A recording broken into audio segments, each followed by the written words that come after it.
So now we'll perform another test which is called as the load characteristics. So this is the another test that we are going to perform on the alternator to figure out the consequences of this one. See, you can see clearly load characteristics means we have to draw the graph between the terminal voltage versus the terminal versus the, we can say that the terminal phase voltage versus the field current at the power factor is a constant and I is a constant with the rated one and the speed is equal to constant. You will see, so now we will see the graph with respect to what is going to happen. So this is the load characteristics means the prime mover. In the prime mover we are going to keep the field winding. So field winding we are going to give a variable DC supply. So like this, and this is the field winding. So on the stator we are going to keep these armature coils, and here we are going to connect a load. So we are going to connect a load to this one. So now we are going to connect a load to this armature coil, and the armature coil is connected in the star connection. As you can see clearly, it is placed on the stator. See, now the basic difference between the zero power factor characteristic and the load test means here the zero power factor in the zero power factor characteristics the load was purely inductive, but here we are going to keep different types of loads. This is the only difference. In the zero power factor characteristics we are going to keep the load as a purely inductive load, but here we are going to keep a variable loads. We can say that a different variety of loads we are going to keep, and we will see what is the performance of the graph between the terminal phase voltage and the field current.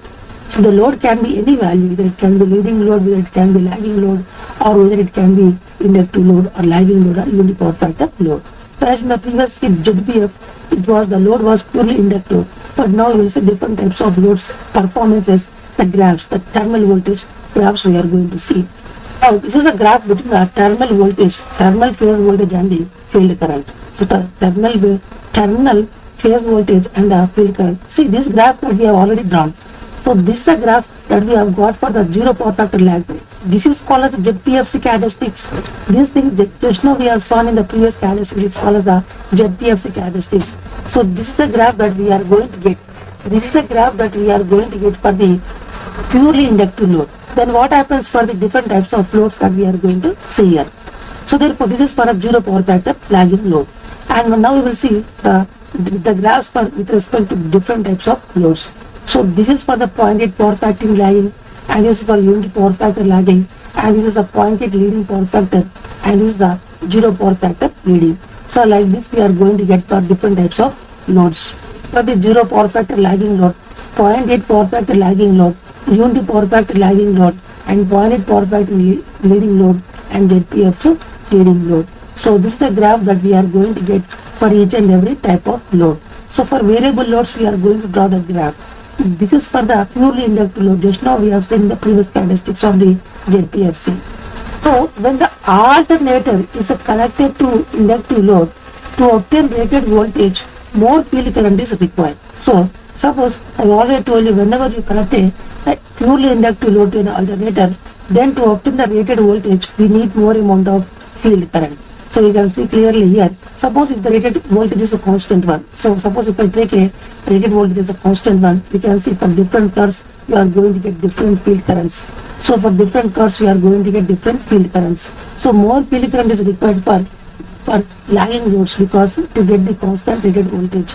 So therefore we can say for lagging load you need more amount of field current to get the, you need more amount of field current to require the constant rated voltage for more lagging load. So therefore this is a zero power factor lagging load, this is 0.8 lagging load, unity power factor, and this is 0.8 leading power factor load, and this is a zero power factor lagging load.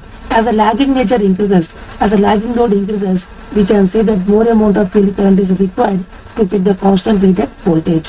So whenever the alternator is connected to inductive load, to obtain the rated voltage, more amount of field current is required. But whenever the alternator is connected to capacitor load, to obtain the rated voltage, less amount of field current is required. That is the reason the ZPF leads are in this fashion, whereas here ZPF lag is in this fashion. So therefore we can say that the pure inductive load requires more amount of field current to get a constant rated voltage, whereas the leading loads required less amount of field current to get the rated voltage. So this is a very important point that you always need to understand this one. So for simply we can say that whenever you connect an alternator to a lagging load, it requires more amount of field current to get a constant rated voltage. But if you connect a leading load to a alternator, it requires less amount of field current to get a rated voltage. As you can see clearly from this graph, for this zero power factor lagging, you need more amount of field current. Whereas as the power factor decreases, as the power factor angle decreases, so nature of the power factor angle decreases. As the power factor angle decreases, the power factor increases. So we can see clearly, as the power factor angle decreases, the power factor increases, so the field current also decreases. So this is a very important point that you need to always keep in mind. So for lagging loads, you need more amount of field current, and for leading loads, you need less amount of field current to get a constant rated voltage. So more lagging nature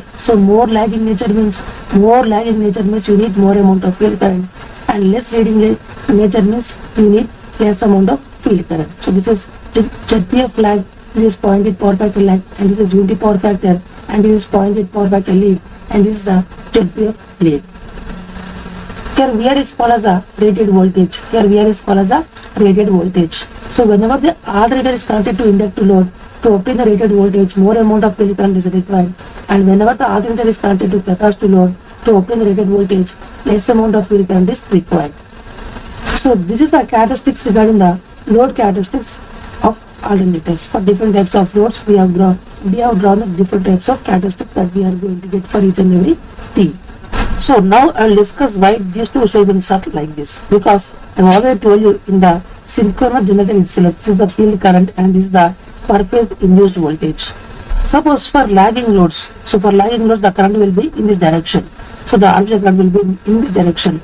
As the power factor angle increases, so power factor decreases. So therefore the component in this direction will be very higher. So overall flux will decrease. So therefore more demagnetization. So whenever the power factor angle increases, the power factor will decreases. So more demagnetization. So more demagnetization means overall flux will decrease. So you need more amount of field current to get the flux. So therefore you need more amount of field current to get the required flux, to get the required rated voltage. That is the reason, if the lagging power factor angle increases, so you can see clearly, if the lagging power factor angle increases, the power factor decreases. So you can see clearly the power factor decreases from here. So therefore you can see clearly from here, as the power factor angle increases, the power factor will decrease. As the power factor decreases, more demagnetization means you need more overall flux will decrease. So therefore you need more amount of field current to get the required flux, to get the required rated voltage. So therefore you need more amount of rated flux, more amount of rated field current to get the rated voltage. Similarly, if you go for the leading nature means current object current in this direction. So whenever the power factor angle increases,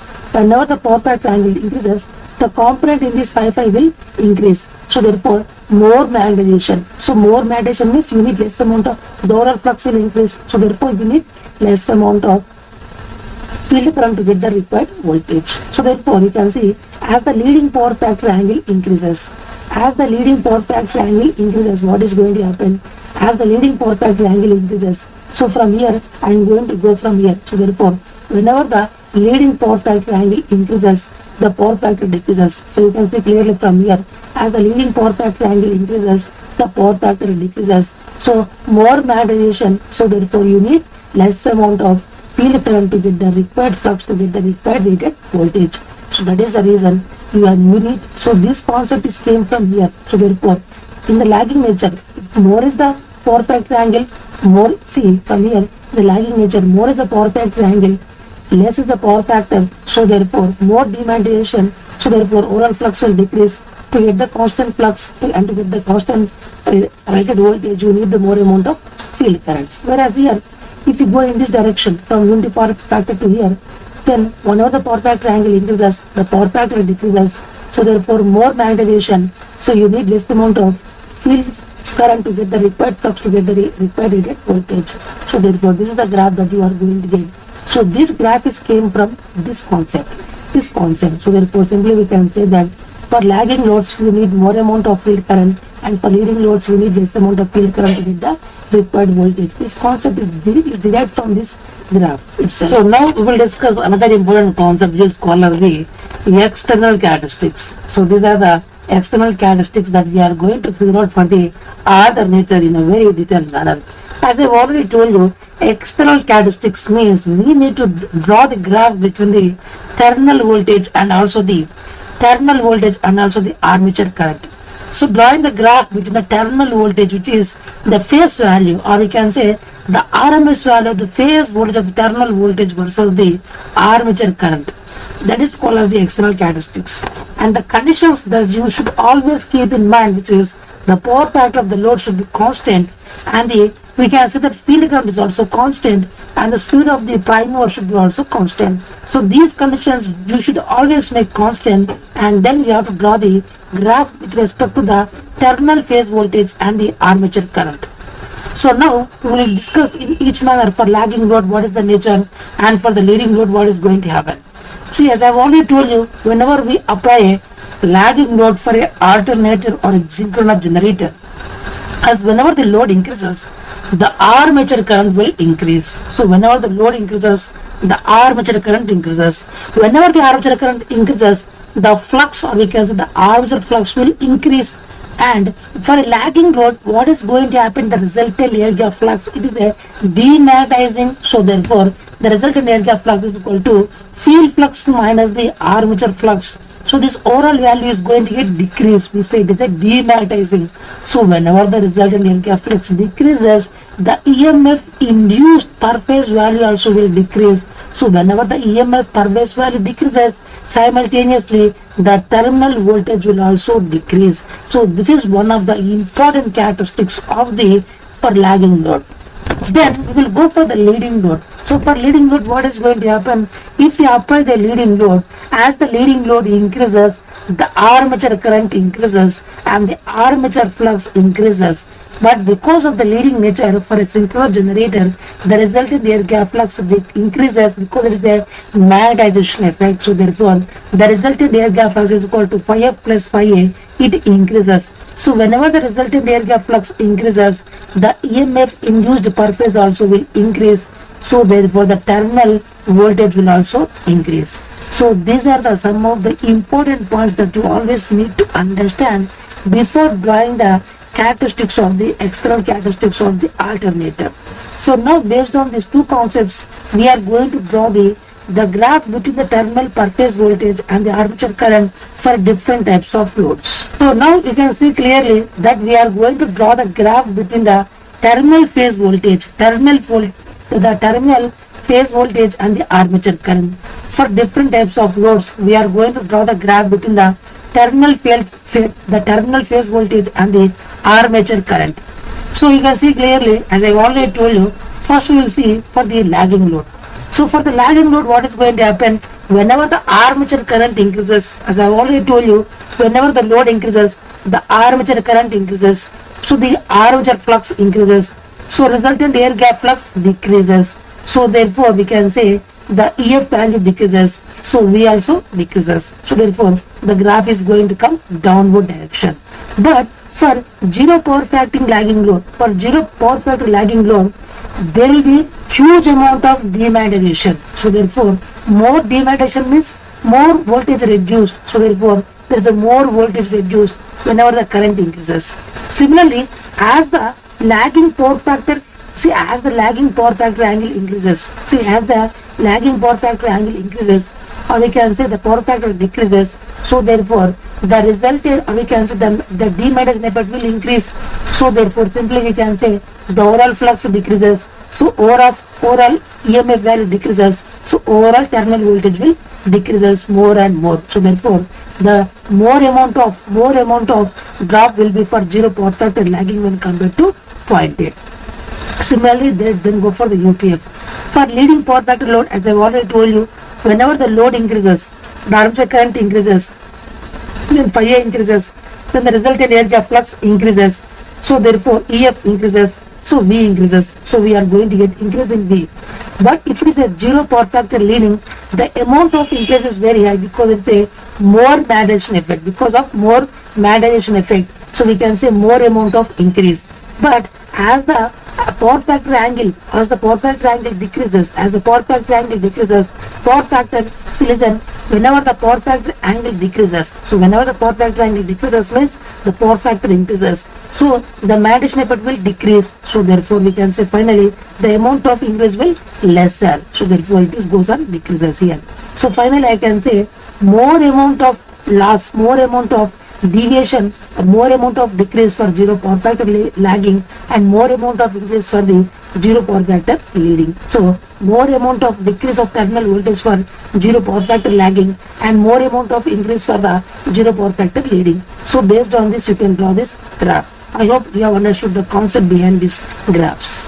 So this is the last characteristics that we are going to discuss. I already told you there are different types of characteristics that we are going to figure out for the alternator. Out of this we have learned so many things. This is the last one which we are going to figure out. It is called as the compound characteristics. So up to now we have learned about the open circuit characteristics, short circuit characteristics, and ZPF characteristics, and the load characteristics, and the external characteristics. And this is the last one which is called as the compound characteristics, and it's a very important concept, and I recommend you to listen this concept in a very detailed manner. So therefore here the compound characteristics means, I have already told you, the compound characteristics means it is a graph between the field current and the armature current whenever the power factor is equal to constant, and the terminal voltage, the per phase terminal voltage is equal to constant, and the rotor speed is also constant. These things that you always need to maintain constant before drawing the graph with respect to the field current and the armature current. So the compound characteristics means it is a graph between the field current and also the armature current, and the points that you need to always maintain constant, which are the power factor you should maintain the constant, and the terminal per phase voltage should be constant, and the speed of the rotor should be constant. So based on these conditions only you need to draw the graph between the field current and also the armature current. So we will see what is going to happen for lagging load and also for the leading load for these characteristics. So what I told you, for lagging load, whenever the load increases, the armature current will increase. So therefore whenever the armature current increases, I have already told you what is going to happen. So let me explain in a very detailed manner. As I have already told you, for load, whenever the load increases, lagging load increases, the armature current increases. So therefore the resultant air gap flux decreases because the phi A will increase, because it is the resultant air gap flux as a demagnetizing effect, so its value will decrease. So whenever the resultant air gap flux decreases, the EMF induced per phase will decrease, and the terminal voltage will also decrease. All this concept that we have already learned. So what we have to make? So to make the terminal voltage is equal to constant, we have to increase the field current. So if you want to increase this terminal per phase voltage, then if you want to make it to a constant value, then we have to increase the field current. So we have to increase the field current, because whenever the field current increases, the magnitude of the, we can say that the field flux will increase. So whenever the field flux increases, we can say that the overall value of the resultant air gap flux increases. So therefore V value can be increased to make a constant value. So therefore simply I can say that whenever the armature current increases for lagging load, so therefore terminal per phase voltage will decrease. So if you want to make it to a constant, definitely you have to increase the field current, because whenever the field current increases, the phi F will increase. So overall resultant air gap is equal to phi F minus phi A. As phi F increases, the resultant air gap flux increases. So therefore EF value increases. So V value can be increased to make it to a constant value. So this is the concept that you always need to understand. So what happens for the leading load? It is vice versa, which is as whenever the leading load increases, the armature current increases. So therefore the armature flux increases. Because it's a leading load, the resultant air gap flux is a magnetizing in nature, so its value also increases. So whenever the resultant air gap flux increases, we can say EF value increases. So therefore the terminal voltage will also increase. But I want to make it to a constant value, means I want to decrease this, then definitely I have to decrease the field current, because whenever the field current decreases, the phi F will decrease. So therefore the resultant air gap flux decreases. So therefore we can make it to a V to a constant value, or we can say we can decrease the V to make it to a constant value. So finally I can say that for a lagging load, we need, whenever the IA value increases, we need to increase the IF, whereas for leading load, whenever the IA value increases, we need to decrease the IF. So this is the concept that you always need to understand. So based on this, that we are going to draw the graph for different types of loads. So we are going to draw the graph between the field current and the armature current. But the conditions are the speed of the rotor should be constant, and the thermal voltage I need to make it a constant value, and the power factor of the load is a constant, but I am going to vary as per the load I want to make it. As I have already told you, whenever the load current increases, so whenever the load current increases, we need to increase the field current. We need to increase the field current for the lagging loads. So therefore, for zero power factor lagging, there is more amount of demagnetization when compared to remaining lagging loads. So more amount of demagnetization means more amount of IF is required. So therefore, huge amount of IF is for pure ZPF lagging load rather than the unity power factor load. Similarly, for leading load, as I have already told you, whenever the IA increases, we need to decrease the IF. So the least IF decrease is for which one? Which for the zero power factor lagging leading load. The amount of IF required is very less, whereas for other ones it is very high. And we can say this more when compared to this one. So therefore the graph is going to come downer. So therefore whenever the IA increases, we need more amount of IF to make V is equal to constant for lagging loads, and whenever the IA increases, we need less amount of IF for the leading loads. So this is a concept that you always need to understand. For zero power factor lagging, more amount of demagnetization, so more amount of IF is required. And for ZPF load, it has more amount of magnetization, so therefore less amount of IF is required. Whereas here for ZPF lagging, more amount of demagnetization, so we need more amount of IF. Whereas for ZPF lead, we need it is basically magnetization effect, so we need less amount of IF. So based on this, we have drawn the graph with respect to like this. Then you need to always understand the concept before drawing this graph. So now we are going to learn about the another new method called as the EMF method. So the following tests are connected to figure out the regulation of the alternator. So here basically by this method we are going to figure out the regulation of the alternator. The following tests are connected to figure out the regulation of the alternator. The basic method was the EMF method. So we are going to study this method. So the following tests are being connected to figure out the regulation of the alternator. The first one was the OC test. We have learned about this open circuit characteristics test and also the short circuit characteristics test. And this one was the armature resistance test. So by these three tests, this belongs to EMF method. So by connecting these three tests, we are going to figure out the regulation of the alternator. The method was the EMF method. So this overall method is called as the EMF method. So the following tests which are connected to figure out the regulation of the alternator are the OC test, SC test and the armature resistance test. So with the help of EMF method, we are going to figure out the regulation of the alternator, and the tests which are connected are the OC test, SC test and the armature resistance test. So before connecting all these three tests in the EMF method, let me tell you there are some assumptions that you need to make it clear before doing this test. I am going to assume that the synchronous impedance is a constant for all the time.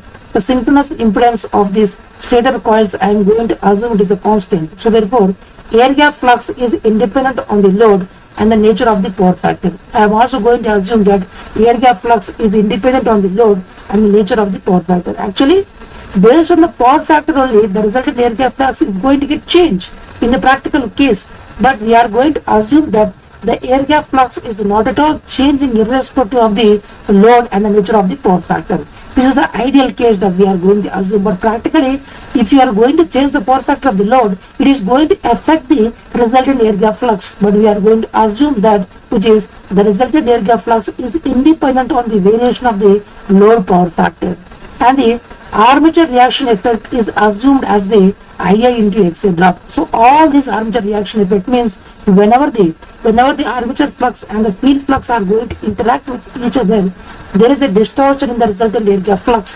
That we are going to represent with the help of some drop, which is called as the IA into XA. So XA is called as the armature reaction reactance.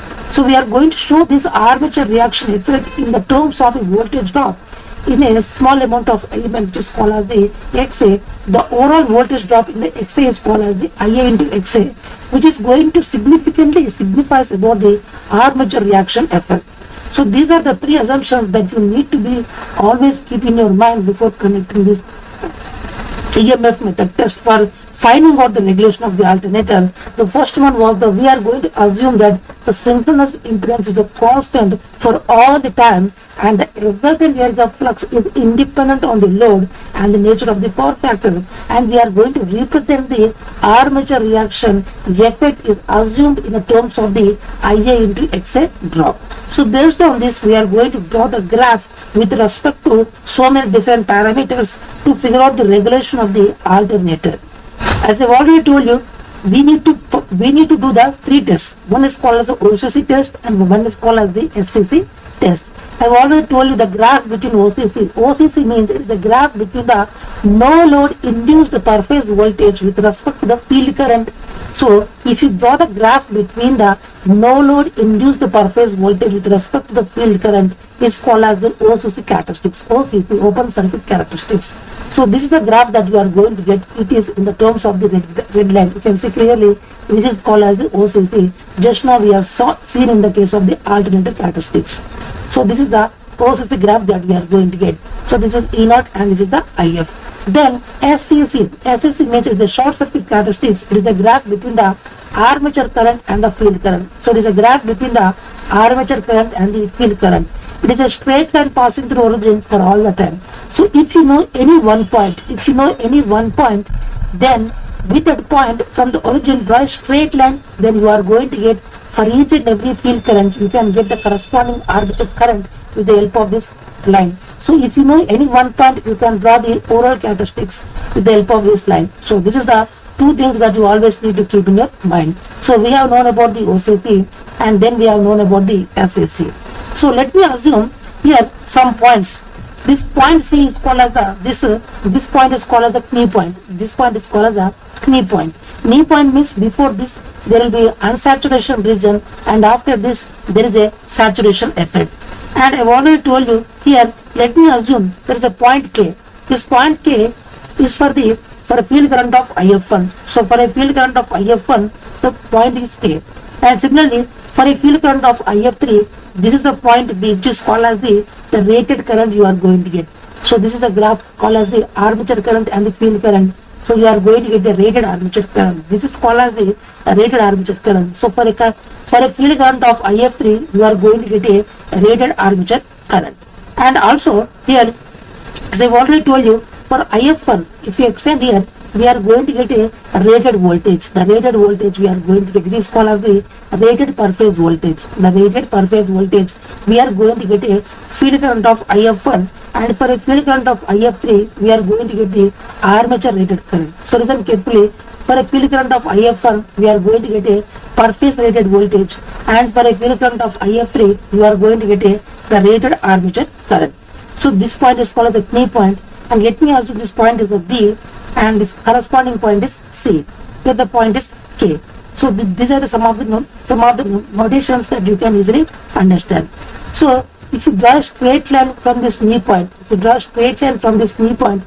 see clearly from this point to this point, the synchronous impedance is almost constant, or we can say the resistance is almost constant. The resistance of this synchronous impedance is almost constant, but after that it is going to decay. So it is going to get decay. So we can say clearly from here to this point, we can say clearly up to knee point, we can see clearly if you extend the knee point, you are going to get a point Q here. So your point Q here, if you extend the knee point, if you draw a straight line from the knee point, you are going to get the small dot, and here you are going to get a Q here. So up to here you are going to get a straight line which is independent of the field current, but after that you are going to get a decreased amount of synchronous impedance.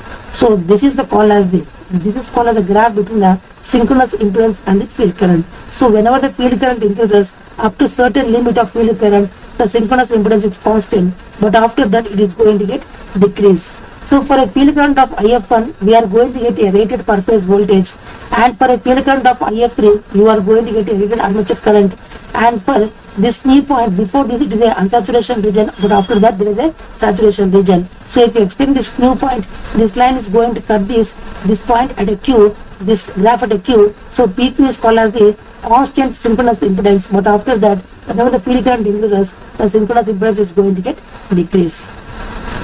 Here PQ, so you can see clearly this PQ is called as the unsaturation synchronous impedance. Means this area is called as the unsaturation. So therefore the overall impedance it is called as the, in this region is called as the unsaturation synchronous impedance, because it is the region below the it is a region below the new point, so it is called as the unsaturation. So therefore PQ is called as the unsaturation synchronous impedance, whereas this QR is a point Q and is a point R, which is called as the saturation synchronous impedance.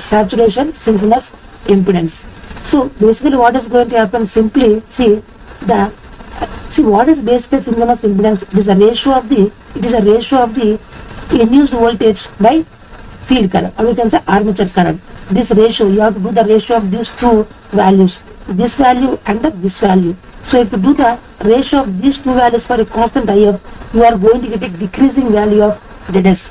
So ZS is nothing but it is a ratio of the per phase voltage by armature current whenever the IF is constant. So if you take IF as a constant value, you are going to get two values, one is per phase voltage and one is armature current. If you do the ratio of these two things, we are going to get a decrease of impedance, synchronous impedance, as you increase the IF. So we can say clearly that it is decreasing, whereas below this point the, if you take any field current below this point Q, we can say IF and the ratio of EF and the IA at any constant IF, you are going to get a constant ratio. That is the reason it is a straight line. So you can see clearly it is a straight line up to here. So therefore, what is the synchronous impedance? Synchronous impedance is the ratio of the per phase induced voltage by the armature current for a constant IF. It's a very important point.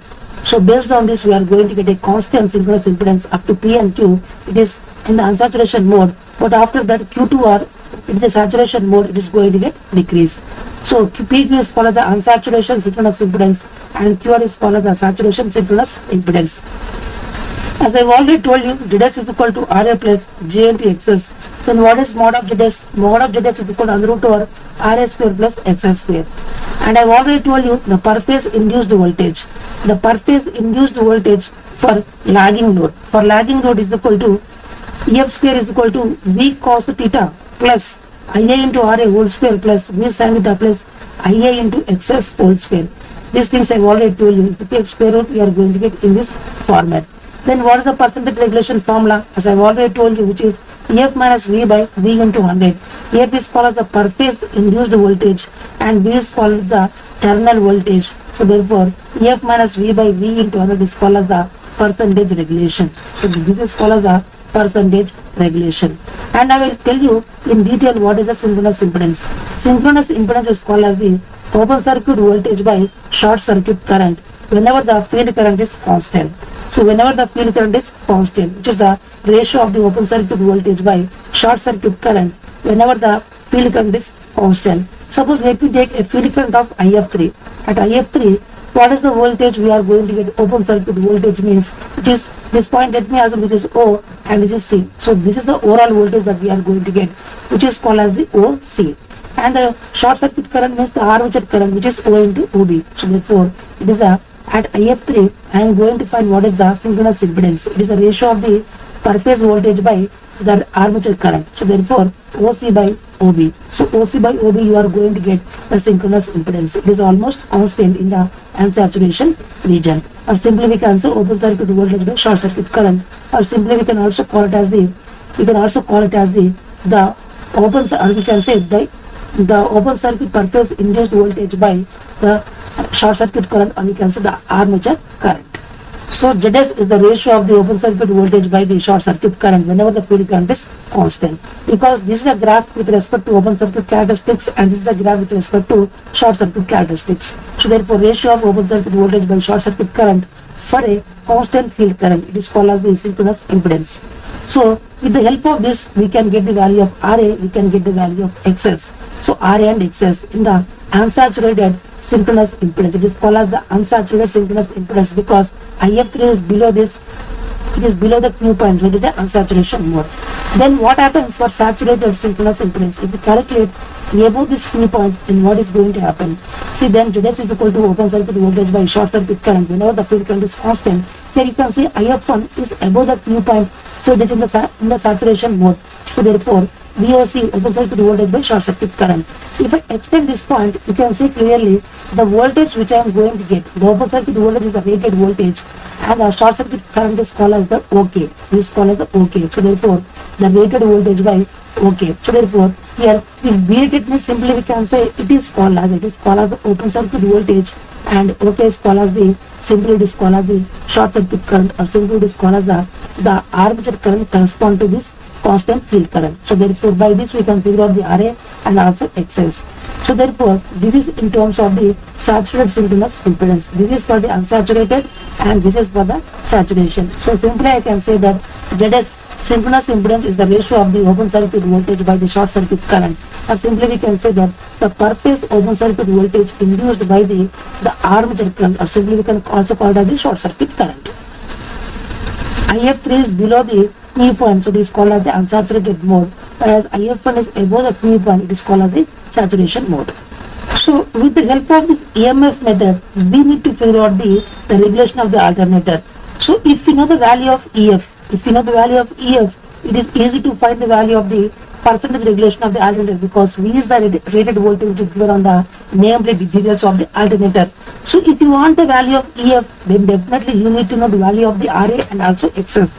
If you know RA and XS, then only you can find this expression. So we are going to find this RA and XS with the help of this EMF method.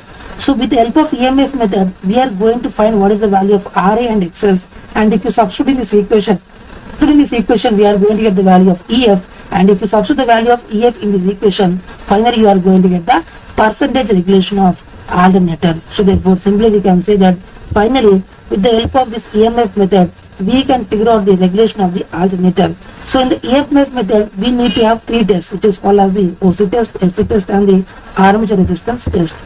So with the help of these three tests, we can figure out the regulation of the alternator by finding the value of the RA and XS. See, in the unsaturated EMF method, synchronous impedance is considered more than the actual value, which is saturation impedance. Thereby, induced voltage and the regulation is also more than actual value. Hence, this method is also known as the pessimistic method. So this is a very important point in the unsaturated EMF method. So in the unsaturated EMF method, synchronous impedance is considered more than the actual value, which is saturation impedance.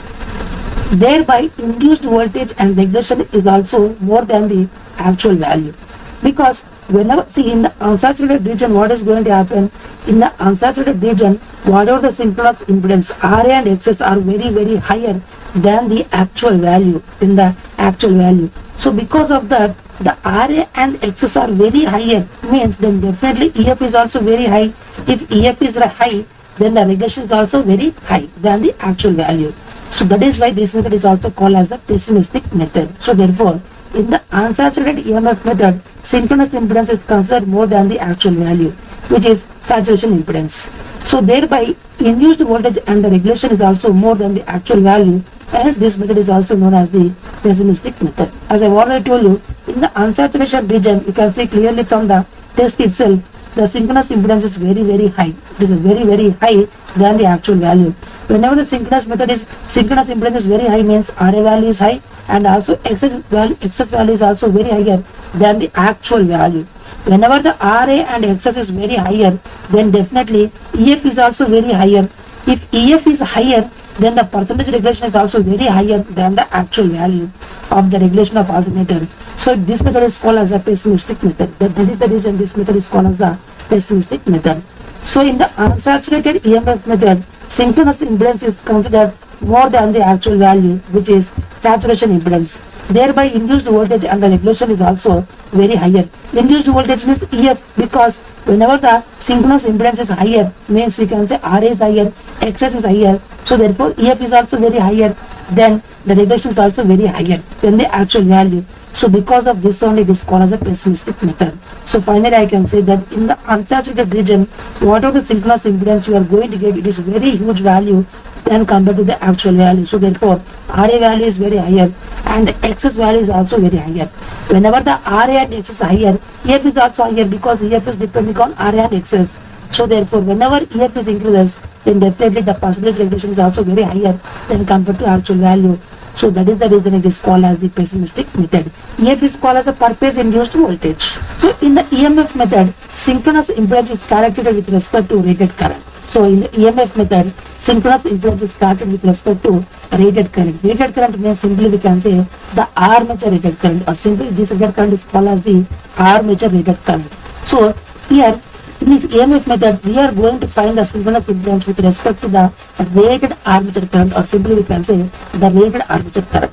So I have already shown the graph. For rated armature current, the field current is IF3. I have already shown in the graph, and the corresponding point is the corresponding point on the OCC. Then we need to find what is that voltage, open circuit voltage by the short circuit current. Then if you do that one, we are going to get finally the leakage reactance. Nearly you are going to get 0.14 per unit, and the armature reactance is nearly equal to 0.85 per unit. So these are the values that we are going to get. So we obtain inaccurate values in the EMF method.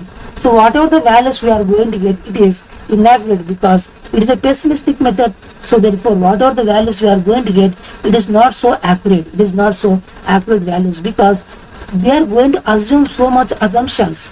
We are going to assume so much assumptions, but in the practical this won't work. So therefore, we are going to choose only the ideal cases. So based on the ideal cases, we are going to get the values of XA and XL, which are not so closer to the practical values. So we can say these are the inaccurate. These are called as the inaccurate values. So whatever the values we are going to get, these are the inaccurate values because we have assumed so many things which are not so true in the practical world. So therefore, because of that, whatever the results that we are going to get, which are not so true, so it is called as the inaccurate values. In the EMF method corresponding to OCC characteristics, no armature reaction effect is included. OCC means simply we can say OCC means open circuit characteristics means we are going to open the load. The armature current is 0 because at open circuit characteristics. So there will be no armature reaction because IA is equal to 0. So phi A is equal to 0. So there is no effect of the armature reaction. So in this method, leakage reactance effect and armature reaction effect are not separated. So we cannot separate them. So therefore, in the EMF method corresponding to OCC characteristics, no armature reaction effect is included. So in this method, leakage reactance effect and the armature reaction effect are not separated. So therefore, because XS is a summation of the XA plus XL, so we can't separate these values in this by this method. So we can't exactly get the values of the XA and XL because we can't separate it. So therefore, XS is equal to XA plus XL. We can't exactly tell what is the value of XA and what is the value of XL in this method. So we can say that corresponding to OCC characteristics, because as open circuit itself indicates that we are going to open the load, so armature current is 0, so we are not going to consider the armature reaction. And also we can say simply that here XS is equal to XA plus XL. We can't exactly tell what is the value of XA and we can't exactly tell what is the value of XL by this EMF method. So in this EMF method corresponding to OCC characteristics, no armature reaction effect is included, and in this method leakage reactance effect and the armature reaction effect are not being separated. So these are some of the important points regarding this EMF method. So by this method we have got the value of the percentage regulation, which is very higher when compared to actual values. I have explained in detail regarding each and every aspect. So now we will go for the another new method. So now we will discuss another method which is called as the MMF method. MMF method means to find the regulation of alternator by MMF method, the following tests are conducted, which is also called as the optimistic method. So if you listen carefully, the previous method was the EMF method. EMF method is also used to find the regulation of alternator, and the same MMF method is also used to find the regulation of the alternator. Whereas the EMF method is said to be called as the pessimistic method, whereas the MMF method is called as the optimistic method. And now we will learn why it is called as the optimistic method. So here we need to find three types of tests. One is called as the OCC test, SC test, and the armature resistance test. If you see clearly, these tests are also being done by the same for the EMF method, but there is a basic difference. MMF means it is a MMF means equal number of turns into current. Here we are going to learn for the field. As a field, let me assume there are n number of turns and the field current is IF. So MMF is always directly proportional to field current. So MMF is always directly proportional to field current. So by using this concept, we are going to draw the characteristics. I am going to assume that armature resistance is equal to 0. I am going to assume that the armature resistance is equal to 0, and then I am going to draw the OCC curve and also the SC curve. So OCC is called as OCC means open circuit characteristics and SC is called as the short circuit characteristics. So OCC means it's a graph between the per phase no load voltage and the field current. So you are going to get in this format. And SC characteristics means it is a graph between the armature current and the field current whenever the load is short circuited or the terminals of the stator or the armature coil or the stator coils are being short circuited. So you are going to get like this. Even if you know any one point, then you can draw the straight line from origin, then you can get each and every point on this line because it's a linear curve. So therefore now we are going to assume three important points which are called as the field current 1, field current 2 and field current IF. So these are the points that we are going to see here. For a field current IF1, the open circuit voltage is called as the rated open circuit voltage. And for a field current IF, we are going to get a open circuit voltage. Let me assume this is EF. And similarly for a field current F2, we are going to get a rated armature current. So these are the three things that I am going to assume like this. For a rated current, for a rated armature current and a short circuit, I am going to get a field current. Let me assume this is IF2. For a rated open circuit voltage, then I am going to get a field current which I am going to assume as IF1. And for let me assume a general case of field current IF, then I am going to get a open circuit voltage EF. So these are the points that you always need to understand. The rated armature current is going to get at a field current of IF2, and the rated armature volt and the rated per phase voltage we are going to get open circuit per phase voltage we are going to get at a field current of IF1. And for general case of IF, the open circuit voltage is EF. So you can see clearly from here, IF1 is always greater than the IF2. Suppose if I am going to connect a lagging load to the alternator, then I can say that whatever the resultant air gap flux is the demagnetization in nature. So therefore phi f minus phi a. If phi f and phi a are anti-parallel to each other, these things I have already shown in the synchronous generator phasor diagram. So therefore the angle between the field flux and the armature flux is equal to 180 degrees. Similarly, the angle between the field current and the armature current is also 180 degrees because field current is producing the field flux, armature current is producing the armature flux. So their angle is also 180 degree. So let me assume the field current 2. The field current 2 is producing the rated armature current. So this is IF2 I am going to assume which is IF2. Because of this IF2 I am going to get a rated armature current. So therefore IF2, because of this IF2 only I am going to get a rated armature current. This is IA. IA is called as the rated armature current. So therefore the graph between the field current 2, because of this field current 2 only we are going to get the field flux, then only we are going to get the rated armature current. So therefore for the corresponding we are going to get a rated armature current. We can assume IA or IR both are same. So it is equal to, the phase angle between them is equal to 180 degree. Phi f is due to phi f2, as I have already told you, the field flux is because of this field current IF2, and the phi a is because of the IA. These things I have already shown here. So this IF2, this phi f is because of IF2 and phi a is because of IA. So therefore phi f is due to IF2 and phi a is due to IA. And I have already told you the angle between them is 180 degrees. Here IF2 is called as basically the field current at which we are going to get a rated armature current. This IA is called as a rated armature current. So this is a very important point that you always need to understand. This IA is called as a rated armature current. So you can see clearly I have written here, for a field current of IF2 I am going to get a rated armature current IA. So the angle between the IF2 and IA is nothing but 180 degree. That is what I have shown here. So therefore the angle between the IF2 and IA is nothing but 180 degree. So now I will draw the overall phasor diagram. As I have already told you, I am going to connect a lagging load. So whenever I connect a lagging load, For the terminal per phase voltage, the current armature current is going to lag because it's a lagging load. I is the current which is passing through the load. So therefore, IA is going to lag the V by angle theta degrees. And now, if you listen carefully, one interesting point.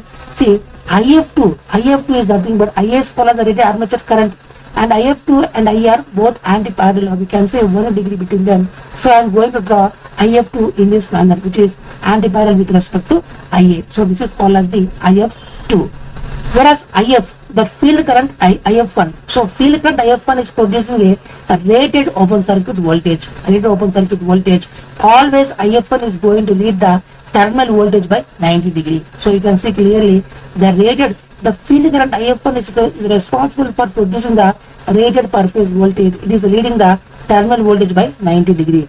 So if you do the addition of these two vectors, which is IF1 and IF2, if you do the addition of these two vectors, IF1 and IF2, you are going to get a resultant field current is called as the IF. So if you do the vector addition of the IF1 and IF2, you are going to get a resultant field current which is called as the IF. So this is IF. So if you mark this point IF and if you extend the line on the OCC, we are going to get a voltage which is called as the EF. So for a resultant field current of IF, we are going to get a open circuit per phase voltage as the EF. As I already told you, IF is the vector sum of the IF1 and IF2. IF2 is called as the field current at which we are going to get the rated armature current under the short circuit of the terminals of the stator coils. And IF1 is the field current at which we are going to get the rated open circuit per phase voltage. So IF is called as a resultant field current, which is the vector sum of the IF1 and the IF2. For IF, we are going to get a open circuit per phase voltage of EF. Then what is the percentage voltage regulation, which is EF minus V by V into 100. See, now we can easily figure out the EF. So we can now easily figure out the value of EF, because for IF, we can get the value of EF from the OCC curve. So if you know IF1, if you know IF2, just to the vector addition of these two vectors, we are going to get IF, and if you draw it on the OCC, we are going to get the EF. So if you know V value, we can easily get from the nameplate ratings of this alternator. So now we can get the percentage regulation of the alternator, we can get easily. Whereas in the EMF, we need to find the value of RA excess, then only we can get the value of EF, then we can get the value of the percentage regulation. But here we don't have to find the value of RA and excess. Definitely by using this concept, we are going to get the value of EF very easily, and then we can substitute here in this equation, and then we can get the value of the percentage voltage regulation. So it's a very easier method, or we can say it's a very optimistic method. So IF is called as the resultant field current without armature reaction. So armature reaction is not taken into account, because we are assuming that it is an open circuit condition. At the open circuit OCC characteristics, we are going to open the load.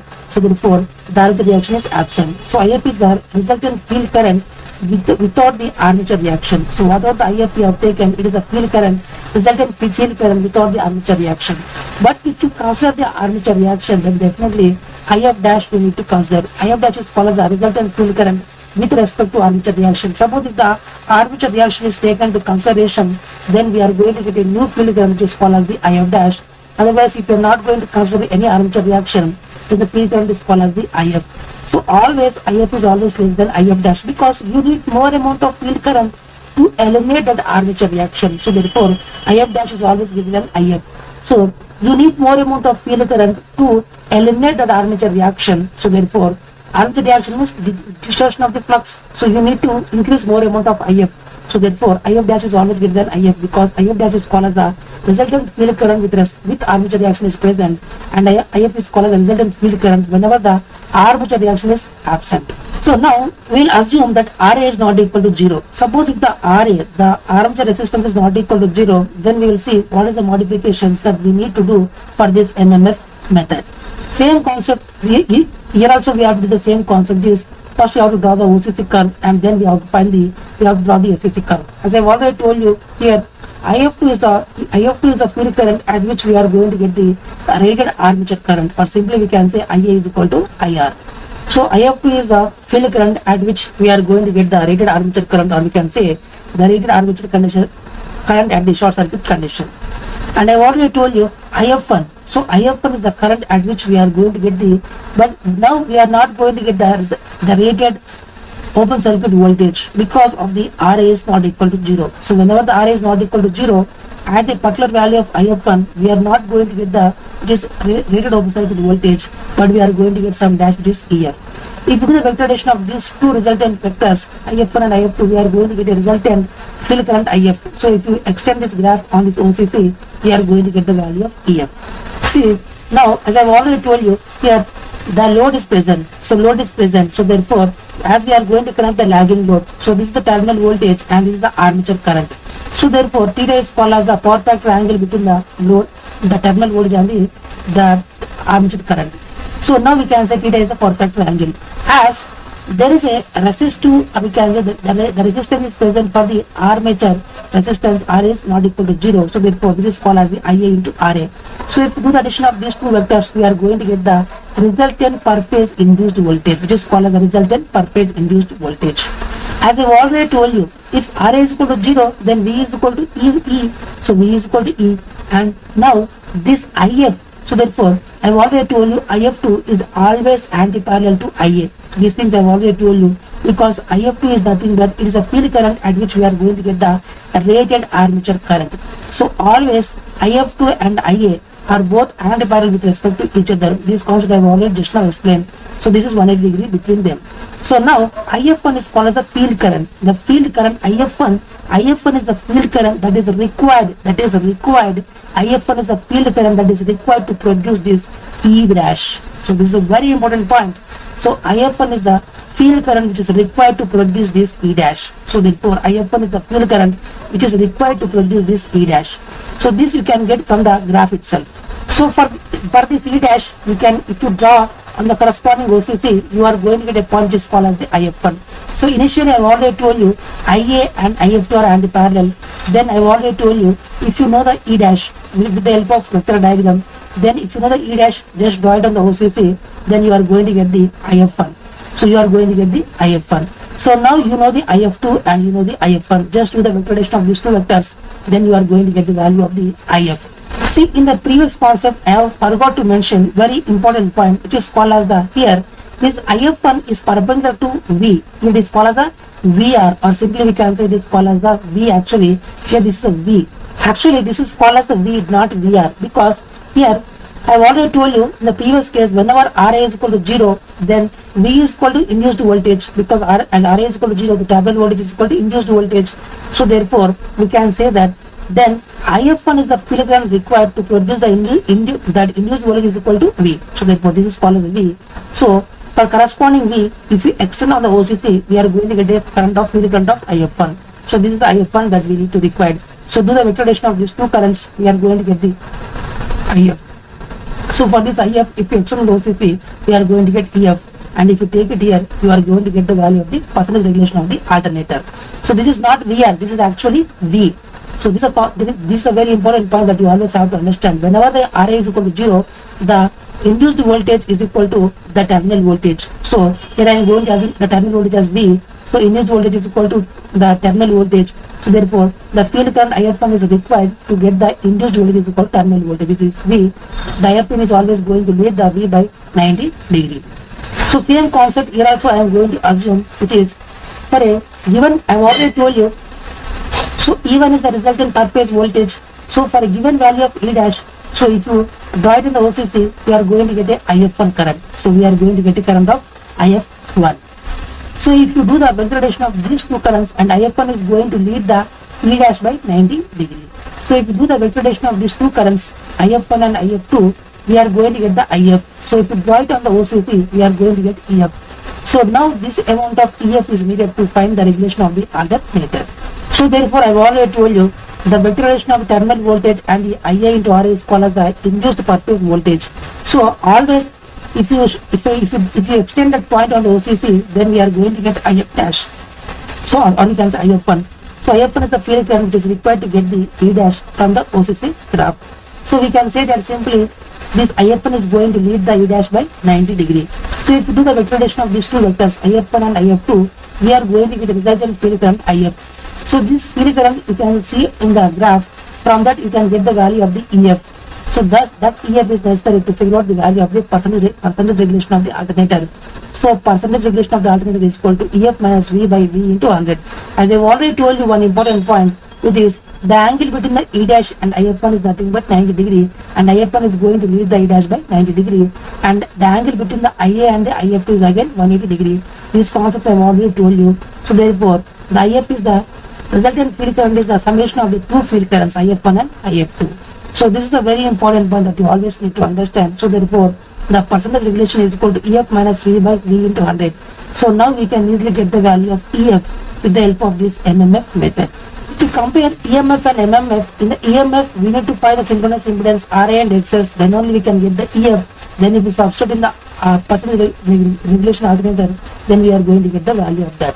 But here we don't have to find the value of the synchronous impedance. Here we are going to find by using the concept of some vector addition rules, and then we are going to get the value of the percentage regulation.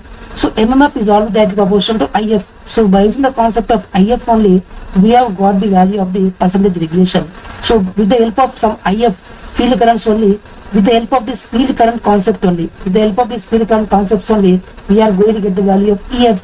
So this method is called as the MMF method because MMF is directly proportional to field current. So we are using the concept of field current. So that is the reason by using the concept of field current only, we are going to figure out the regulation of the alternator. So MMF is always directly proportional to field current. So therefore this method is called as the MMF method. So therefore this method is called as the optimistic method, and whatever the values you are going to get are very accurate in nature.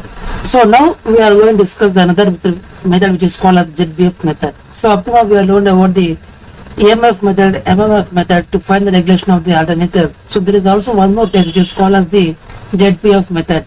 ZPF method is also another method by which we can find the regulation, or you can say that to find the regulation by using ZPF, the following tests are conducted.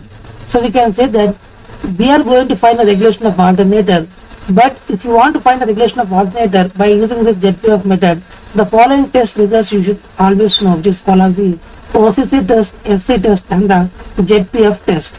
So these are the three tests that you always have to know before doing this ZPF method to figure out the regulation of the alternator. So to find the regulation of the alternator by using the ZPF method, the following tests are to be connected, which is called as the OCC test, SC test and the ZPF test. And the one more thing is called as the armature resistance test. So these are the four tests that you need to conduct before finding the regulation of the alternator, which is called as the OC test, SC test and the ZPF test and the armature resistance test. So in this method, armature reaction method is included and the leakage reactance effect and the armature reaction is separated.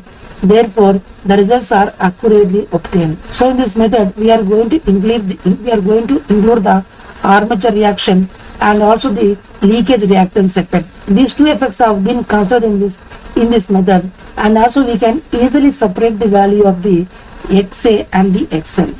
So this is the most beautiness of this method. So therefore we can say that in this method we are going to include the armature reaction and also the leakage reactance effect, and we are going to separate it also to get the individual values also we can get with the help of this method. So therefore we can say that in this method, armature reaction method is included and the leakage reactance effect and the armature reaction effect is separated, thereby our results are obtained. So in this method, we are going to include the armature reaction and also the leakage reactance effect, and we can easily separate their values also. So this is the beautiness of this method. So we are going to get the accurate results. So in this method, armature reaction effect and also the leakage reactance effect both are included, and also we can separate these values also, which is X and XL, we can easily separate, and we are going to get the accurate results are being obtained by this method. So now we are going to draw the three graphs, which is called as the OCC, this is ZPFC, and this is called as the SCC characteristics. So this is called as the SCC characteristics, this is called as the OCC, and this is the ZPFC. As I have already told you, ZPFC is somewhat down below the OCC. These things I have already told you. So this ZPFC is somewhat it's going to have somewhat lesser, or we can say this somewhat deeper, or we can somewhat lesser when compared to OCC graph. But the nature of the graph is same, but it is somewhat downward. So we are going to form a certain triangle which is called as the DKB. So this DKB is called as a triangle which is basically a portrait triangle. So it is called as a portrait triangle. We are going to assume it as a portrait triangle. See, I have already told you this point A we can easily figure out with the help of the SSC graph. This I have already told you how to figure out with the help of the SSC graph. See, OA is called as a field current. So it is a field current which is required to compensate the voltage drops in the armature reaction and the armature leakage reactance. I have already told this point. So OA is the field current which is required to compensate the voltage drop in the armature reaction effect and the armature leakage reactance. I have already told this important point. So we can get this point, we can get this one with the help of the SSC characteristics. So this whatever this length I am going to consider, so whatever this length is I am going to consider equal to BC. So whatever the length BC is equal to OA. So whatever this length OA is equal to BC. So therefore OA is called as this much amount of field current is required to compensate the voltage drops in the armature reaction effect and the armature leakage reactance. So OA is called as the field current which is required to compensate the voltage drop due to the leakage current and the armature reaction voltage drops. This you can figure out with the help of these SSC characteristics. So if you extend, see at this point, this is the amount of field current to get the rated armature current, or simply we can say the OA is called as this much amount of field current is required to get the rated armature current during the short circuit at the terminals of the stator coil. So whatever this length OA, we are going to assume it as the BC. So this BC length is equal to OA. So DKB is called as a portrait triangle. Suppose let me assume if I connect a lagging load, suppose if I connect a lagging load to this alternator, then what is going to happen? As I have already told you, we are going to include both the armature reaction, or we can say RA, XL also we are going to include. So therefore, this is the terminal voltage and this is the load current IA. As I have already told you, IA is going to lag the V by some angle theta. And this is called as the IA into RA, and this is called as the IA into XL. So this is IA into RA and this is IA into XL. So if you do the vector addition of all these three vectors, we are going to get the all resultant vector which is called as the E1. So this concept I have already told you. Then IA and IF, or we can say IA and IF2, or we can say IFA. Simply we can go for any of the notation. So I have already told you the angle between the IFA and the IA, it is nothing but, this angle is nothing but it is equal to 180 degree. This point I have already told you. The angle between the IFA and the IA is nothing but 180 degree, because of this IFA only we are going to get the rated armature current. So because of this IFA only we are going to get the rated armature current. So therefore because of this IFA, so IFA is nothing but it is equal to OA. See, OA is the field current which is required to, so OA is nothing but this much amount of field current is required to get the rated armature current. So this is the rated armature current. So this IFA is nothing but it is equal to OA length only. So therefore this is called as the IF. So therefore this much amount of OA length is equal to IFA I am going to assume. So OA is nothing but which is IFA. So this OA length is equal to IFA, because this much amount of field current is required to get the rated armature current. As I have already told you, it is a lagging load. So therefore field current and the field flux and the armature current, or simply we can say field current and the armature current, are antiparallel to each other. So therefore this IFA and IR antiparallel with respect to each other. Then what is the resultant in induced voltage, which is called as the E1. So I have already told you the field current IF1 is required to get the E1. So therefore this is the value E1. So for this value of E1, if you extend on the OCC curve, we are going to get a point which is called as the IF1.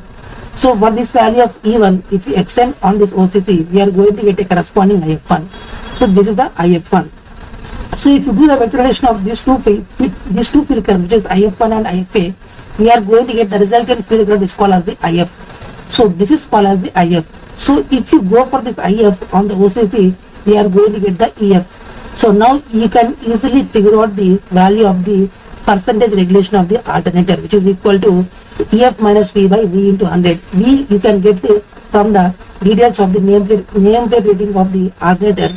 EF you can get from this OCC graph, and then you can easily figure out the percentage regulation of the alternator. So what I am going to do basically, let me assume there is a rated voltage. Some rated voltage is there. Some rated voltage, or we can say per phase rated voltage. So at this point, I am going to draw a straight line. I am going to draw a straight line which is going to intersect this ZBFC. So ZBFC characteristics. This line is going to intersect the ZBFC characteristics. So this line is parallel to the x-axis, and I will take from this point, I will take a length BC which is equal to OA. Whatever this length BC is equal to OA. So whatever this length BC is equal to OA. Then what I will do, I will draw a straight line, or we can say a tangent, or we can say for this OCC, I will draw a tangent line from origin. So this is a tangent line from origin. I am going to draw in this manner. So this is a tangent line from the origin for this OCC. So from this point C, I will draw a straight line which is parallel to this line. Therefore, I will draw a straight line from this point C which is parallel to this line. So therefore, this line is going to intersect the OCC at a particular point which is called as the D. So at a particular point which is called as the D. So this is called as D. So now if you join all these points E, B, C and D, so you are going to get a triangle. So you are going to get basically a triangle. So from D, if I draw a perpendicular line, to this base BC, so this perpendicular line is nothing but DK. So now whatever this triangle DKB, so this DKB is called as a Portier triangle. So this is a very important concept. This triangle DKB is called as a Portier triangle. So from this rated per phase voltage, I am going to draw a line, straight line which is parallel to x-axis. So therefore, whenever this line is going to intersect the ZBFC, from this point I am going to name this point as the B. So from this point I will draw a length of BC which is equal to OA length. And from this C, as I have already told you, from origin you have to draw a straight line which is parallel, which is a tangent to this OCC graph. So similarly from C also, I will draw a line which is parallel to this line. So whenever this line is going to intersect the OCC, I am going to name this point as a D. So if I join all these 3 points, we are going to get a triangle. And from D, if I draw a perpendicular line which is parallel to, if I draw a perpendicular line for this base BC, it is going to intersect at a point K. This is a perpendicular line. So therefore, this triangle DKB is called as the Portier triangle. So this BK is called as the field current required to compensate the armature reaction effect. So this BK is called as the field current which is required to compensate the armature reaction effect. So BK is called as the this much amount of field current is required. This much amount of field current is required to compensate the armature reaction effect. Whereas DK, we can say this DK. So DK is called as the drop due to leakage reactance. The drop due to leakage reactance. And this OA is called as the field current required to circulate the rated armature current, or field current required to compensate the leakage drop and the armature reaction drop. This point I have already told you from the starting itself. OA is called as the field current required to circulate the rated armature current, or the field current required to compensate the leakage drop and the armature reaction drop. I have already told this very important point. So therefore, OA is nothing but, I have already told you, OA is nothing but IFA. This point I have already told you. So therefore, simply we can say that OA is called as the field current required to circulate the rated armature current, or the field current required to compensate the leakage drop or the armature reaction drop. And E1 is called as the air gap voltage. So this voltage is called as the E1 is called as the air gap voltage. So this is called as the air gap voltage. And IF1 is called as the field current required to produce the air gap voltage. So IF1 is called as this we are going to get from the OCC. So IF1 is called as the field current required to produce the air gap voltage. And now the percentage of regulation is equal to EF minus V by V into 100. So EF value we can easily figure out, and then we can get the value of the percentage regulation of this alternator. So finally I can say that this is called as the DKB is called as the Portier triangle, and this BK is called as the field current required to compensate the armature reaction effect. So this KB, this KB is called as this BK is called as the field current required to compensate the armature reaction effect. Similarly, this CK is called as the field current required to compensate the field current which is required to compensate the armature leakage reactance. So this is a very important point. VK is the field current required to compensate the armature reaction effect, whereas CK is the field current required to compensate the leakage reactance drop. So these are the points that you always need to remember. This OA is nothing but simply OA is equal to BC. So OA is equal to BC is nothing but BK plus CK. So BK is the field current required to compensate the armature reaction effect, whereas CK is the field current required to compensate the armature leakage reactance effect. And DK is called as the drop due to leakage reactance. So DK is called as the drop due to leakage reactance. DK is called as the drop due to leakage reactance. And I've already told you OA is the field current required to circulate the rated armature current, or field current required to compensate the leakage drop and the armature reaction drop. And E1 is called as the air gap voltage, and IF1 is called as the field current required to produce the air gap voltage. And then we can easily figure out the value of the percentage regulation of the alternator is equal to EF minus V by V into 100. It's a very important point that you always need to understand the concept behind this one. So CK is the field current required to compensate the armature leakage reactance. CK is the field current required to compensate the leakage reactance drop. So this is the very important point that you always need to understand the concept behind this one. So now we are going to do the last method, which is called as the ASA method. So this is the last method by which we are going to figure out the regulation of the alternator. The methods we have discussed up to now, the different methods that we have discussed to figure out the regulation of the alternator is called as the first method is the EMF method, the second method is the ZPF method, and the third method, we can say the first method was the EMF method, second method was the MMF method, and the third method was the ZPF method. And this is the last method by which we can figure out the regulation of the alternator, which is called as the ASA method. So this is the ASA method. So this is the method to find the regulation of the alternator. By using the ASA method, the following tests are to be conducted. One is called as the OCC test, SC test, and the armature resistance test, and the ZPF test. So these are the 4 tests that need to be conducted to calculate the regulation of the alternator. So ASA method means this is the method by which we can figure out the regulation of the alternator. And the following tests are need to be conducted to figure out the regulation of alternator, which is called as the OCC test, SC test, and the armature resistance test, and the ZPF test.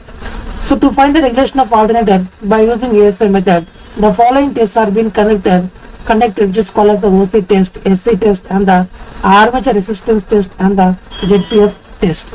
So this is a graph with respect to OCC graph. I have already told you it is a graph between the per phase no load voltage and the field current. And ZPF graph is a somewhat we can say downward direction. It is a graph between the terminal voltage and the field current. These things I have already told in the previous class itself. So therefore we can say that if you extend this graph, it is going to meet at a point O, A. This A I have already mentioned. So this is the field current, or you can say OA is the field current which is required to compensate the voltage drops due to the leakage reactance and the armature reaction drop. Or simply we can also call it as the OA is called as the field current required to circulate the rated armature current. These things I have already told in the previous class itself. So therefore, as I have already told you one important point, which is this is called as the ZPF graph, and this is the OCC graph. So this point A we are going to get from the SS, or we can say SC graph. So we are going to get this point A from the SC graph. These things I have already told you. So therefore now what we are going to do basically, let me show how to figure out this value A from the SC graph. So when you extend this point, on the SSC graph, which is with respect to the IA and IF, you are going to get a straight line which is passing from origin with a constant slope. If you know any one point, and if you join to the origin to a straight line, you are going to get the, for each and every value of field current, we are going to get the armature current whenever the armature coils are being short circuited. So this is the OA is called as, let me assume this is called as the IF2. So this OA is equal to, I am assuming it as the IF2. So this OA is nothing but I am going to assume it is equal to IF2. So this much amount of field current is required to get the rated armature current, which is IR. IR is called as a rated armature current, or simply we can call it as OA is called as the field current required to circulate the rated armature current, or the field current required to compensate the leakage drop and also the armature reaction drop. So for this OA is equal to IF2, I am going to assume then this is called as the IR rated armature current under the short circuit characteristics. So now what we are going to do basically, as I have already told you, so BC is equal to OA. These things I have already told you in the previous class, in the previous concept itself. So BC is always equal to OA. It means that See, let me consider a rated per phase voltage. Let me take a rated per phase voltage and I will draw a straight line which is parallel to this x-axis. And this line is going to meet at a ZPF and I am going to name this point as the D. And from this B, I will draw a straight line in this direction and the length of this BC is equal to length of this OA. So this is called as the BC is equal to OA. Then, and as I already told you from OCC, I am going to draw a straight line which is tangential to this OCC from the origin. And from this C, I will draw a line, straight line which is parallel to this line. And if I am going to extend this line, if it is going to meet at a particular point on the OCC, it is called as the D. So if I join all these 3 points, we are going to get a triangle which is called as the DCB. As I have already told you, from D, I am going to draw a perpendicular line to this BC line. This is called as the K. So this is called as the K, and DKB is called as the Fourier triangle. These things I have already told you in the previous class only, or in the previous concept itself. So DKB is called as the Fourier triangle. Then OA is called as the IF2. As I already mentioned, IF2 is nothing but field current which is required to compensate the armature leakage reactance drop and the armature reaction drop, or simply the field current required to circulate the rated armature current. And now this, so what I am going to do basically, I am going to assume a lagging load is being connected to the alternator. So I am going to assume a lagging load is being connected to the alternator. Then what I am going to do here, the lagging load means the current IA is going to lag the terminal voltage by a small by an angle of theta. So IA is going to lag the V by at an angle of theta. So now here this V is called as the rated voltage. This V is called as the rated voltage. So V is equal to VR basically. So this V is called as the rated voltage. So therefore now this, I want to know how much amount of field current required to make this rated voltage. So if I go from the OCC curve, if I extend this VR, it is going to meet at the OCC. If I draw it in this direction, I am going to get a field current IF1. So this much amount of field current IF1 is required to get the rated per phase voltage. It is equal to V. So therefore, I will draw IF1 which is leading the V by 90 degree. And IF2 is nothing but it is a field current. As I already told you, IA and IF2 will be having a 180 degree because of the lagging load. This concept also I have already told you, because in the lagging load, the resultant air gap flux will decrease. So phi F and phi R anti-parallel. So therefore, IA and IF are also anti-parallel. Here IF is nothing but IF2. Because of that only we are going to get the rated armature current. So whatever the IA, it is called as the rated armature current. So IA is equal to IR. So IA is equal to IR. So IA is called as the rated armature current, as we can see in the SSC graph itself. So therefore, this IF2 and IR anti-parallel because IF2 is responsible to create this rated armature current. So therefore, these are anti-parallel of each other. So therefore, now if you do the vector addition of these two vectors, which is, see, so if you do the vector addition of the IF1 and IF2, so if you do the vector addition of IF1 and IF2, you are going to get the IF dash. So this IF dash is called as the vector addition of this IF1 and IF2. So you are going to get the IF dash.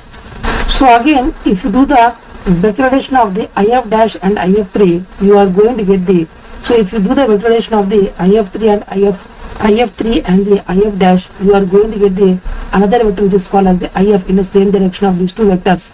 So therefore, if you do the vector addition of the IF dash and the IF3, you are going to get resultant vector which is in the same direction of these two vectors, which is called as the IF. So if you go, if you plot this IF here and if you extend on this OCC, you are going to get a value which is called as the EF. So for this IF, if you extend on the OCC, you are going to get the EF. Then we can easily find the regulation of the alternator. So this DKB is called as the Fourier triangle. This IF3 is nothing but it is equal to PQ. This is called as the PQ.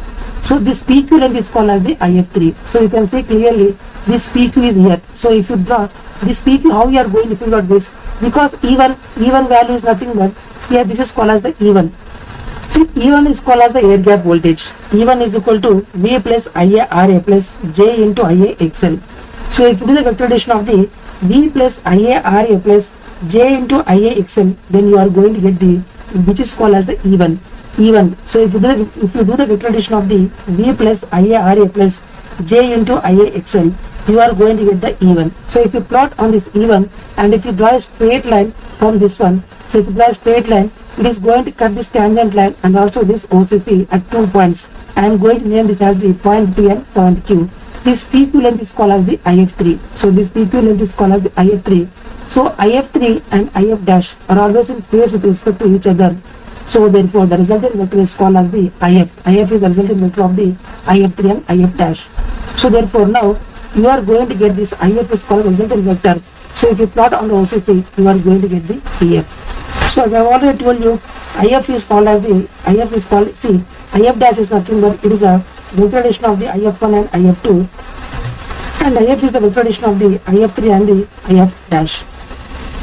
Then this DQ, as I have already told you, DQ is nothing but it is a voltage, it is a reactance voltage drop. So leakage reactance voltage drop. So DK is called as the IA into XL. So DK is called as the IA into XL. So it is a leakage reactance voltage drop, which is IA into XL. So DK is called as the voltage drop due to the leakage reactance, which is equal to IA into XL. And this BK is called as the BIFA. So BK is called as the IFA, or simply we can also call as the BK is nothing but field current required to compensate the armature reaction effect. So BK is also called as the field current required to compensate the armature reaction effect. So BK is called as it is equal to IFA. IFA is called as the field current required to compensate the armature reaction effect, and CK is called as the field current required to compensate the leakage reactance effect. So CK is called as the field current required to compensate the leakage reactance effect, whereas the BK is the field current required to compensate the armature reaction effect. As I have already told you, E1 is called as the air gap voltage, which is V plus IA into RA plus J into IA into XL. So E1 is called as a V plus IA into RA plus J into IA into XL. This is called as the air gap voltage. And IF3, then what is the value of IF3? IF3 is nothing but it is the length of PQ.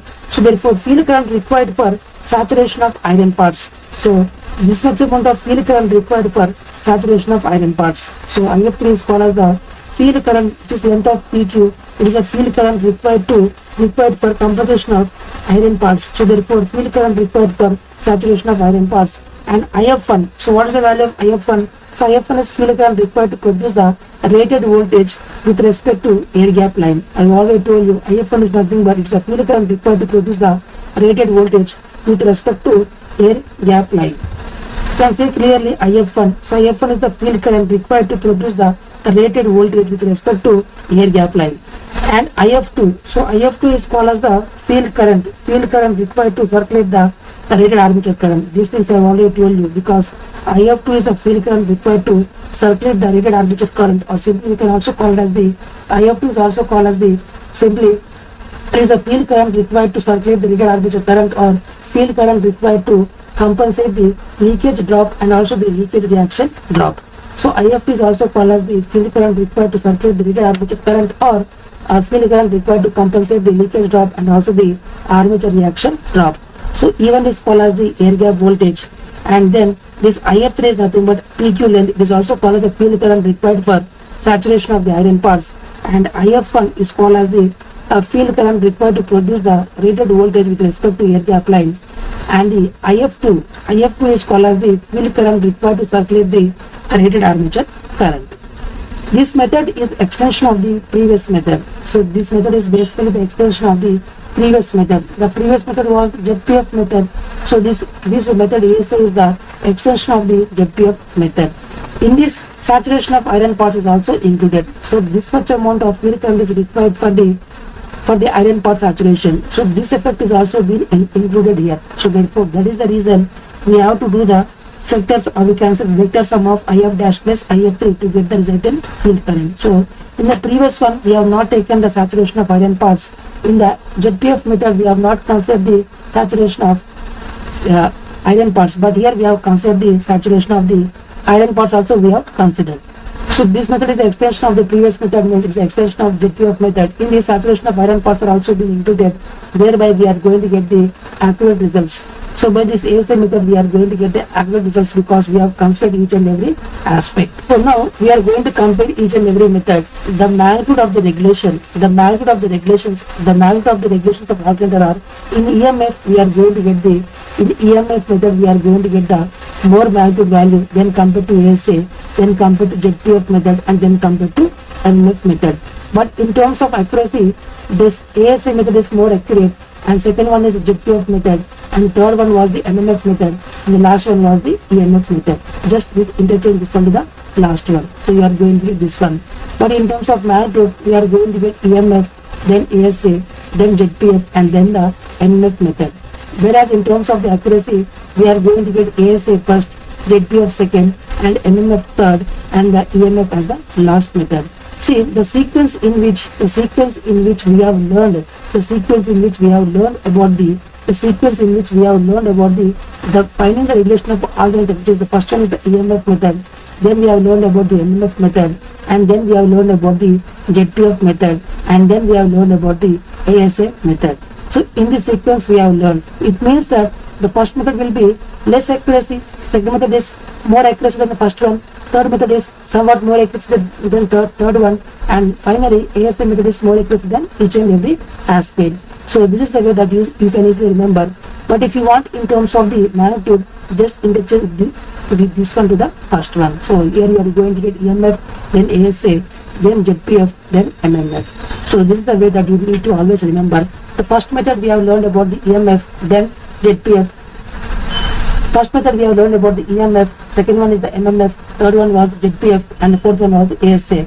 So it means that fourth method is more accurate than third method is more accurate than second method, and second method is more accurate than the first method. So this is the way that we are going to get the accuracy. But if you want to know the magnitude of the regulation of alternator, just keep this one to the first one, then you are going to get the value of the magnitude of the regulation of the alternator, which is EMF is greater than, ASA is greater than, ZPF is greater than the MMF. So this is the way that you always need to remember the concepts. So now we will discuss one more important concept, which is called as the view one. Suppose if you see, this is called as the cylindrical, or you can say cylindrical pole synchronous machine. So basically this is called as a cylindrical pole synchronous machine. You can see rotor is in the cylindrical shape, so it is called as cylindrical pole synchronous machine. As you can see clearly, it is connected to a three-phase supply. As this stator winding is connected to a three-phase supply, we can say clearly that whenever I am going to rotate at a very high speed, if I am going to rotate at a speed of this rotor, then definitely this machine is going to draw the reactive power from the main supply, and it is going to give the active power supply to these three-phase lines. So therefore you can say that simply, whenever you connect a three-phase cylindrical pole synchronous machine to a three-phase supply, then if you are going to rotate the shaft with a speed of NR is equal to NS is equal to 120 F by P, then this stator coils is going to draw the reactive power to produce the flux, and it is going to generate the active power to the three-phase lines. So suppose if this is the mechanical torque I am going to give on this rotor to move in this clockwise direction, then the electrical torque will be always opposite to the mechanical torque. So whenever the field current is equal to 0, then torque is equal to 0. The electrical torque is equal to 0, and the N is greater than the NS. So therefore, what I am going to do basically is here, I am not going to give any field supply. I will make the field supply is equal to 0. So I will make the field supply is equal to 0. Then what is the electrical torque? We can say the electrical torque present on the rotor is equal to 0, because there will be no electrical torque, but there is only mechanical torque. So electrical torque is always opposite to the mechanical torque. As the electrical torque is equal to 0, because the field current is equal to 0, and we have to rotate with the speed of n, which is greater than the synchronous speed. So whenever the excitation is off and the mechanical input given, then for the cylindrical pole alternator, either at no load or full load, then by prime mover torque accelerate the rotor to greater than synchronous speed. So to maintain the constant area flux, machine takes the reactive power from bus bar. So the machine is going to behave like an induction generator. So what I am trying to say basically is here, whenever the field supply is 0, on the rotor, then the electrical torque which is experienced by the rotor is equal to 0. So there is only mechanical torque. Then if this is the case, and if I rotate the rotor speed which is greater than synchronous speed, then to maintain the air gap flux, this stator coils is going to draw the reactive power from the three-phase supply, and it is going to generate the active power to the three-phase lines. So it is going to behave like an induction generator, because induction generator is going to take the reactive power from the three mains lines and it is going to deliver the active power to the three phase lines. So it is called as the induction generator. So whenever the cylindrical pole synchronous machine, whenever the rotor excitation is off, and if you rotate the rotor at a speed which is greater than synchronous speed, then this induction generator, then this synchronous machine is going to act like a induction generator. So this is a very important point. So whenever the field current is equal to 0, then you can say that electrical torque is equal to 0, and if you are going to rotate at a speed which is greater than synchronous speed, then this cylindrical pole synchronous machine is going to act like an induction generator. So whenever the excitation is off and the mechanical input given, then whenever the excitation is off and the mechanical input given, then for the cylindrical pole alternator, either at no load or at the full load, then by prime or torque accelerate the rotor to a greater than the synchronous speed. So to maintain the constant air flux, the machine takes the reactive power from the bus bar. So the machine is going to act like an induction generator. So finally I can conclude that for a synchronous machine, for cylindrical pole synchronous machine, we are going to rotate the rotor, and the rotor winding, the field winding we are not going to excite it. Then definitely we can say there is no flux in the machine. So therefore, but I am going to rotate the rotor at a speed which is greater than synchronous speed, then this stator coil is going to draw the reactive power from the three-phase mains lines, and it is going to generate the active power to the three-phase mains lines. So therefore we can say that it is going to act like an induction generator. So now we will go for the another case, which is VU2. Same thing here. We are going to connect a silent pole synchronous machine to a three-phase supply line, and we will see what is going to happen in this case also. As you can see clearly, here also we are going to rotate the rotor at a speed which is greater than the synchronous speed, and the field winding was not excited, means the field current was 0. Then we can say electrical torque was equal to 0. So always let me assume the mechanical torque in which I am going to rotate the rotor is in the clockwise direction, and the electrical torque will be 0 because there is no field current. Always electrical torque is always opposite to the mechanical torque. Then here also same thing is going to happen. To maintain the air gap flux in this machine, the stator coils are going to draw the reactive power from the three-phase mains lines, and it is going to generate the reactive power to the three-phase mains lines. So it is going to act like an induction generator. So whether it is a silent pole electrical synchronous machine or a cylindrical pole synchronous machine, same concept is going to happen. If you are not going to give any field supply, and if you are going to rotate at a speed greater than synchronous speed, then this machine is going to act like an induction generator. So whenever the field current is 0, means when the excitation is off for the field winding, then the electrical torque is equal to 0, and we are going to rotate at a speed greater than the synchronous speed. Whenever the excitation is off and mechanical input given, then for the silent pole synchronous machine, either at no load or full load, then by prime or torque, accelerate the rotor to greater than the synchronous speed. So to maintain the constant air gap flux, the machine is going to take the reactive power from the bus bar. So machine is going to behave like an induction generator. Same concept here also we are going to apply. So whenever the excitation is off and the mechanical input is given, then for the silent pole synchronous machine, either at the no load or full load, then by prime or torque, accelerate the rotor to greater than synchronous speed. So to maintain the constant air gap flux, the machine is going to take the reactive power from the bus bar, and it is going to generate the active power to the three-phase mains lines. So it is going to act like induction generator. Same concept here also.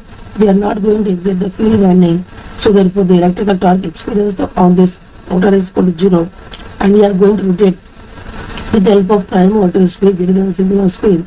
So therefore to maintain the constant air gap flux, the stator coils are going to take the reactive power from the three-phase mains lines, and we are going to generate the active power to the three-phase mains lines. So it is called as the induction generator.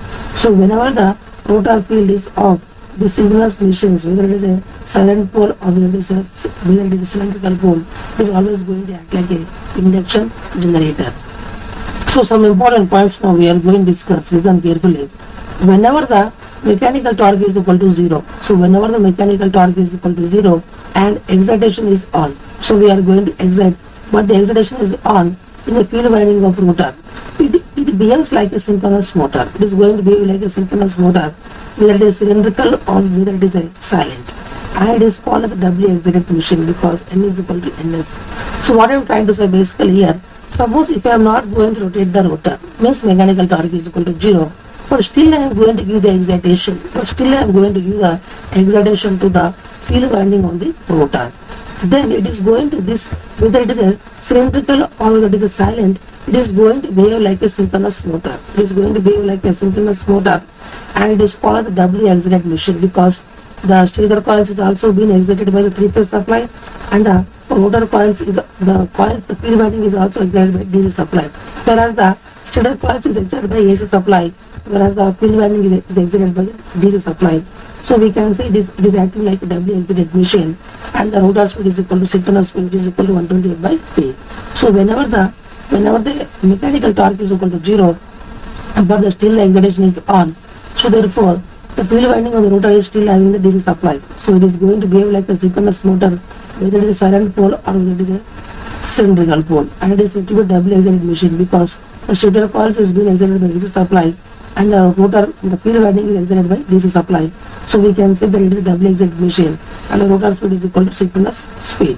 So whenever the mechanical torque is equal to 0 and excitation is also off, and the excitation is also going to off in the field winding of rotor, then the synchronous machine is going to behave like a induction motor. It is going to behave like an induction motor, and it is a singly excited machine, which is the rotor speed is lesser than the synchronous speed, and this machine is going to take the reactive power on the bus bar to keep the flux is equal to constant, means rotating magnetic field flux is present, which is a cylindrical synchronous machine. So simply we can say that if now I am going to even off the excitation also. In the previous case we have just off that mechanical, or we can say the prime move speed is 0, we are not going to rotate, but now we are going to even off the excitation also. So both the things are off. So when the mechanical rotor torque is 0 and also the excitation is also off on the rotor, then definitely the synchronous machine is going to act like an induction motor with a speed lesser than the synchronous speed. The rotor speed is lesser than synchronous speed, and it is a single excited machine because only the stator coils are being excited but not the rotor coils. So it is going to take the reactive power to produce the flux in the air gap. So therefore we are going to get the rotating magnetic field. So it is going to rotate at the speed lesser than the synchronous speed. Same thing is hold for this is a case for the cylindrical synchronous machine only. So whenever the rotor is in the cylindrical shape only, this is the concept that we are going to hold. It is only for the cylindrical synchronous machine. So whenever the mechanical torque is 0 and excitation is off with the field winding of rotor, then the synchronous machine is going to behave like an induction motor, and it is a singly excited machine, and the rotor speed is lesser than the synchronous speed, and this machine is going to take the reactive power from the bus bar to keep the flux is equal to constant, or simply means that rotating magnetic flux is present. This is only concept for the cylindrical synchronous machine. Now we will see for the case of the silent pole synchronous machine. So for the silent pole synchronous machine, if the excitation and the mechanical input if both are disconnected, the machine is going to behave like a reluctance motor. It is going to behave like a reluctance motor, and it is operated at the synchronous speed. So rotor always tries to occupy the low reluctance path to maintain constant air gap flux. Reactive power is taken from the bus bar. See, whereas for a silent pole, synchronous machine, if the mechanical torque is 0 and the rotor field winding is also not excited, then it is going to behave like a reluctance motor, and the rotor speed is equal to synchronous speed. The synchronous machine is now singly excited. It is going to take the reactive power on the bus bar to maintain a rotating magnetic flux. The reluctance motor is going to work on the concept of the it is going to work on the principle of the low reluctance path. So this is a very important point. Suppose for a cylindrical silent pole machine, if both the things are absent, the mechanical torque is absent and the rotor field supply is also absent, it is going to behave like an induction motor.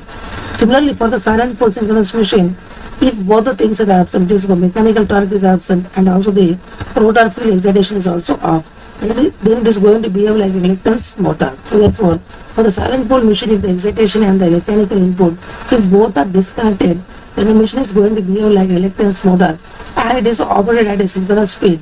So the rotor always tries to occupy the low reluctance part to maintain the constant air gap flux, the reactive power is taken from the bus bar. Or simply we can say that for a silent pole machine, if the excitation and the mechanical input, if both are disconnected, then the machine is going to act like a reluctance motor because it is going to operate at a synchronous speed. So the rotor speed is equal to synchronous speed, and the rotor is always tries to occupy the low reluctance path. So it is going to rotate because to make the air gap flux as a constant, it is going to take the reactive power from the three-phase supply to produce the flux in the machine.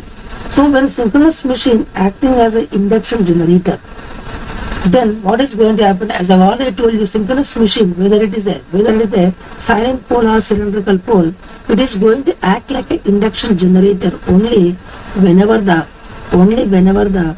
this rotor speed, whenever this rotor speed is greater than the synchronous speed, whenever the rotor speed is greater than the synchronous speed, and the field winding is not excited. So whenever you make the rotor speed as greater than synchronous speed, and the field winding is not excited,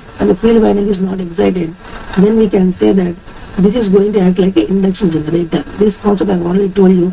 For a synchronous machine, whether it is a silent pole or the cylindrical pole, here you need to do the rotation of the synchronous generator at the rotor. If you are going to rotate at a speed greater than synchronous speed, and if you are not going to excite the rotor field winding, then definitely we can say that it is going to accept the reactive power from the three-phase lines to produce the flux in the machine, and it is going to generate the active power to the three-phase lines.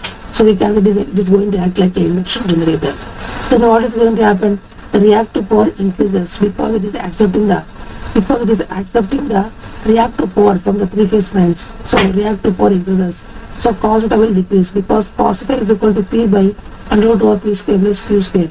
So definitely we can say that whenever the Q increases, the cos theta decreases. So therefore, as the cos of the power factor decreases, we need more amount of current.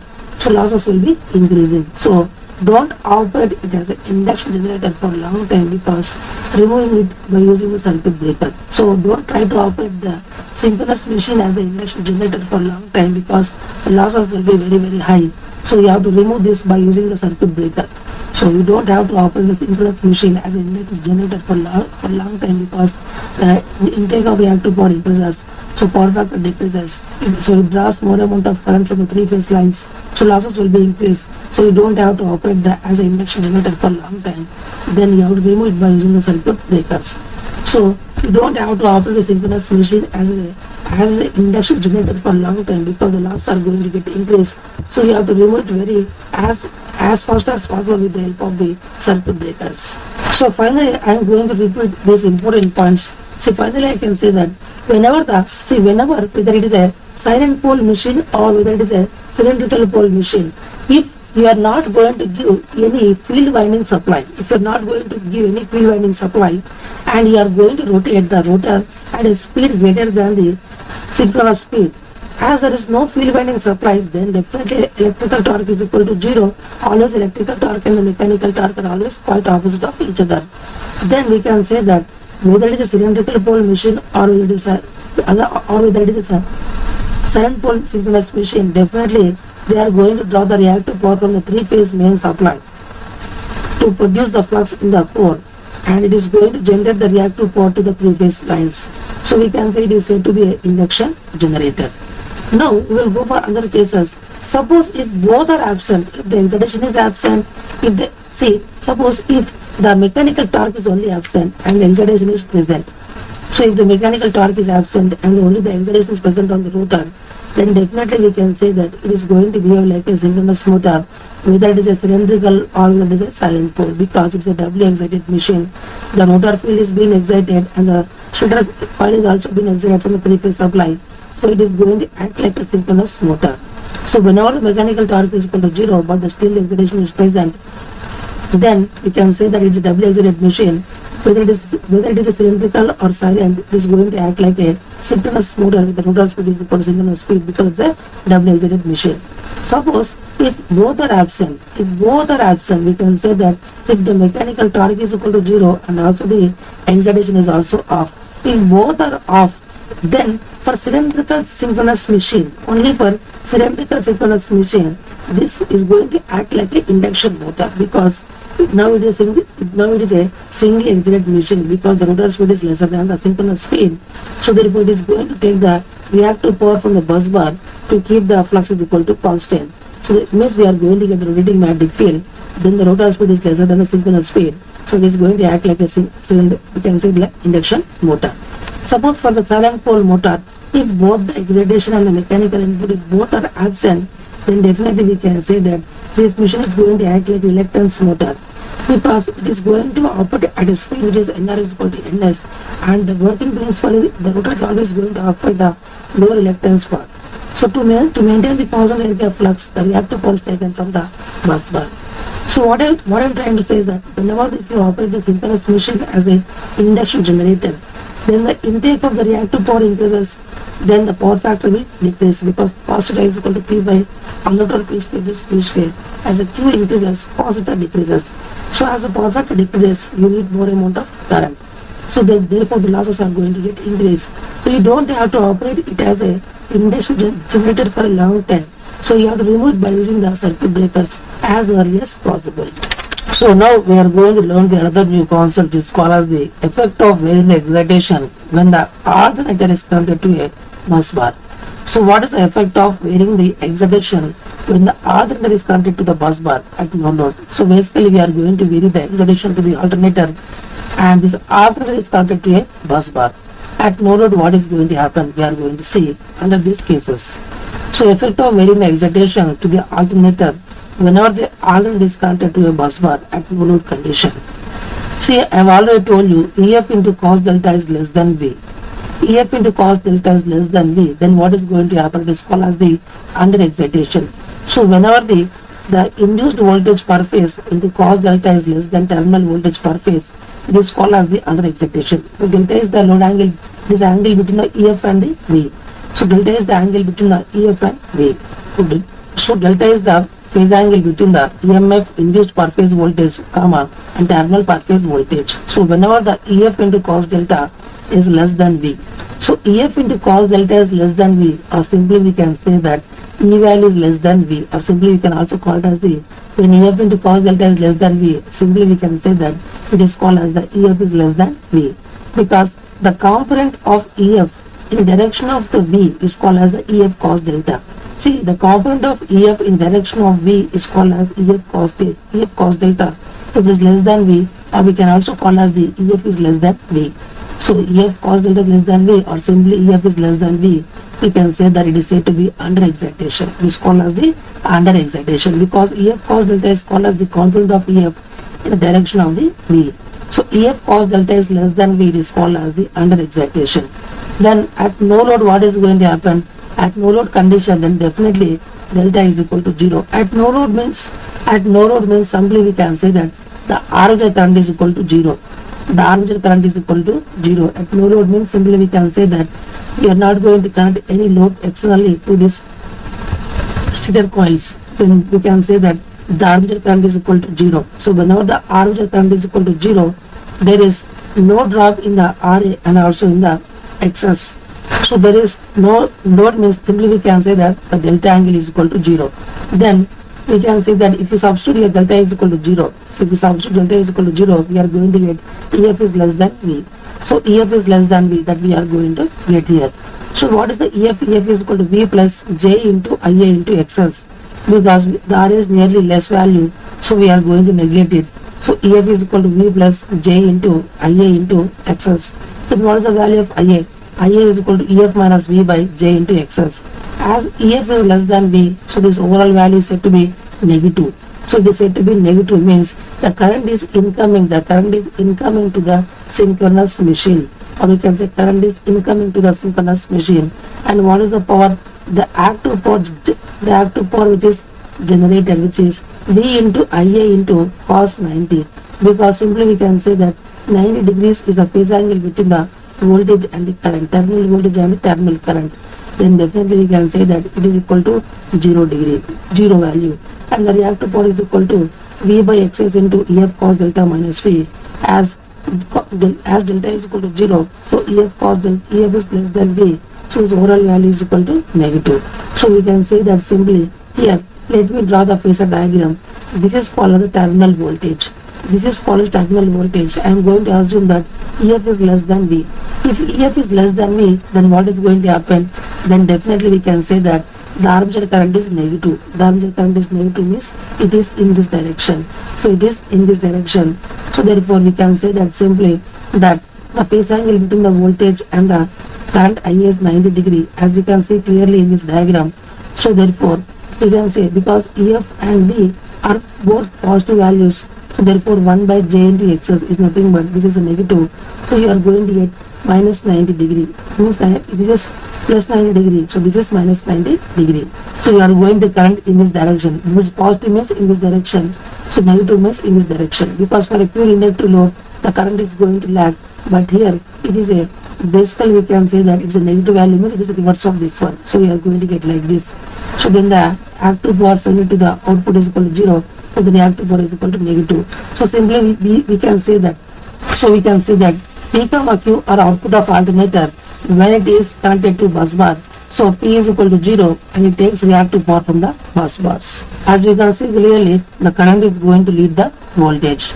So the current is going to lead the voltage. It is called as the leading power factor, or simply we can call it as the leading power factor. You can see clearly that is the reason under the excitation. So under excitation, the synchronous machine, the synchronous alternator is going to act like a leading power factor because current is going to lead the terminal voltage. So it is called as the leading power factor.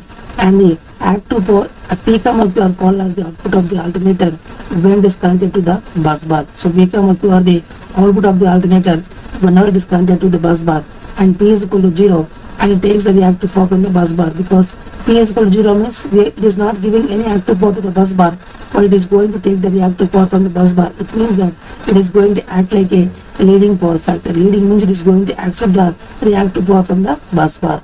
So it is going to take the reactive power from the bus bars. So in the under excitation, we can say that it is going to act like a leading power factor, means it is going to accept the reactive power from the bus bar without generating any active power to the bus bars at the under excitation. So therefore, at the under excitation, if you are not going to connect any load, then delta is equal to 0, then definitely EF is less than V. But we have know the equation which is EF is equal to V plus J into IA into XS. So therefore we can say IA is equal to EF minus V by J into XS. As EF is less than V, overall value is negative. So therefore simply we can say that this is nothing but at negative value with an angle of minus 90 degree. So if EF is equal to less than V, we can say it's negative. Suppose let me assume minus 5 by J into XS. So if you go for J into J upper and down part, we are going to get finally like this, you are going to get plus 5 by J XS. So plus 5J by XS means we can say 5 by XS at an angle of plus 90. So current is going to lead the voltage. So if this is a reference, the current is going to lead the voltage by 90 degree. That I can say from this equation, because let me assume this is minus 5 by Jxs. So do the cross multiplication by J by J, you are going to get 5J by Xs. Or simply we can say 5 at an angle of 90 by Xs. So therefore it is a leading. So current is going to lead the voltage by 90 degree. So we can say this is the current is IA is going to lead the voltage by 90 degree. So we can say the synchronous generator is going to act like a leading power factor at the under excitation. So what is the active power? P is equal to V into IA into cos 90, because the angle between the IA and V is 90 degree. So we can say it is said to be 0. So there is no active power. Active power is not at all sent by the synchronous generator at the under excitation to this bus bars. What is the reactive power? Reactive power is equal to Q by Xs into F cos delta minus V. As F cos delta is less than V, so this overall value is negative. So therefore positive means it is delivering, and negative means it is accepting. So therefore P comma Q are called as the output of alternator. So when it is connected to bus bar, and P is equal to 0 means it is not delivering any active power to bus bar, but it is taking the reactive power from the bus bar. So we can simply call it as the leading power factor, means it is taking the reactive power from the bus bar. So finally we can conclude that at under excitation, the alternator is going to act in a leading power factor region. It means that it is not delivering any active power to bus bar at no load, but it is drawing the reactive power from the bus bars.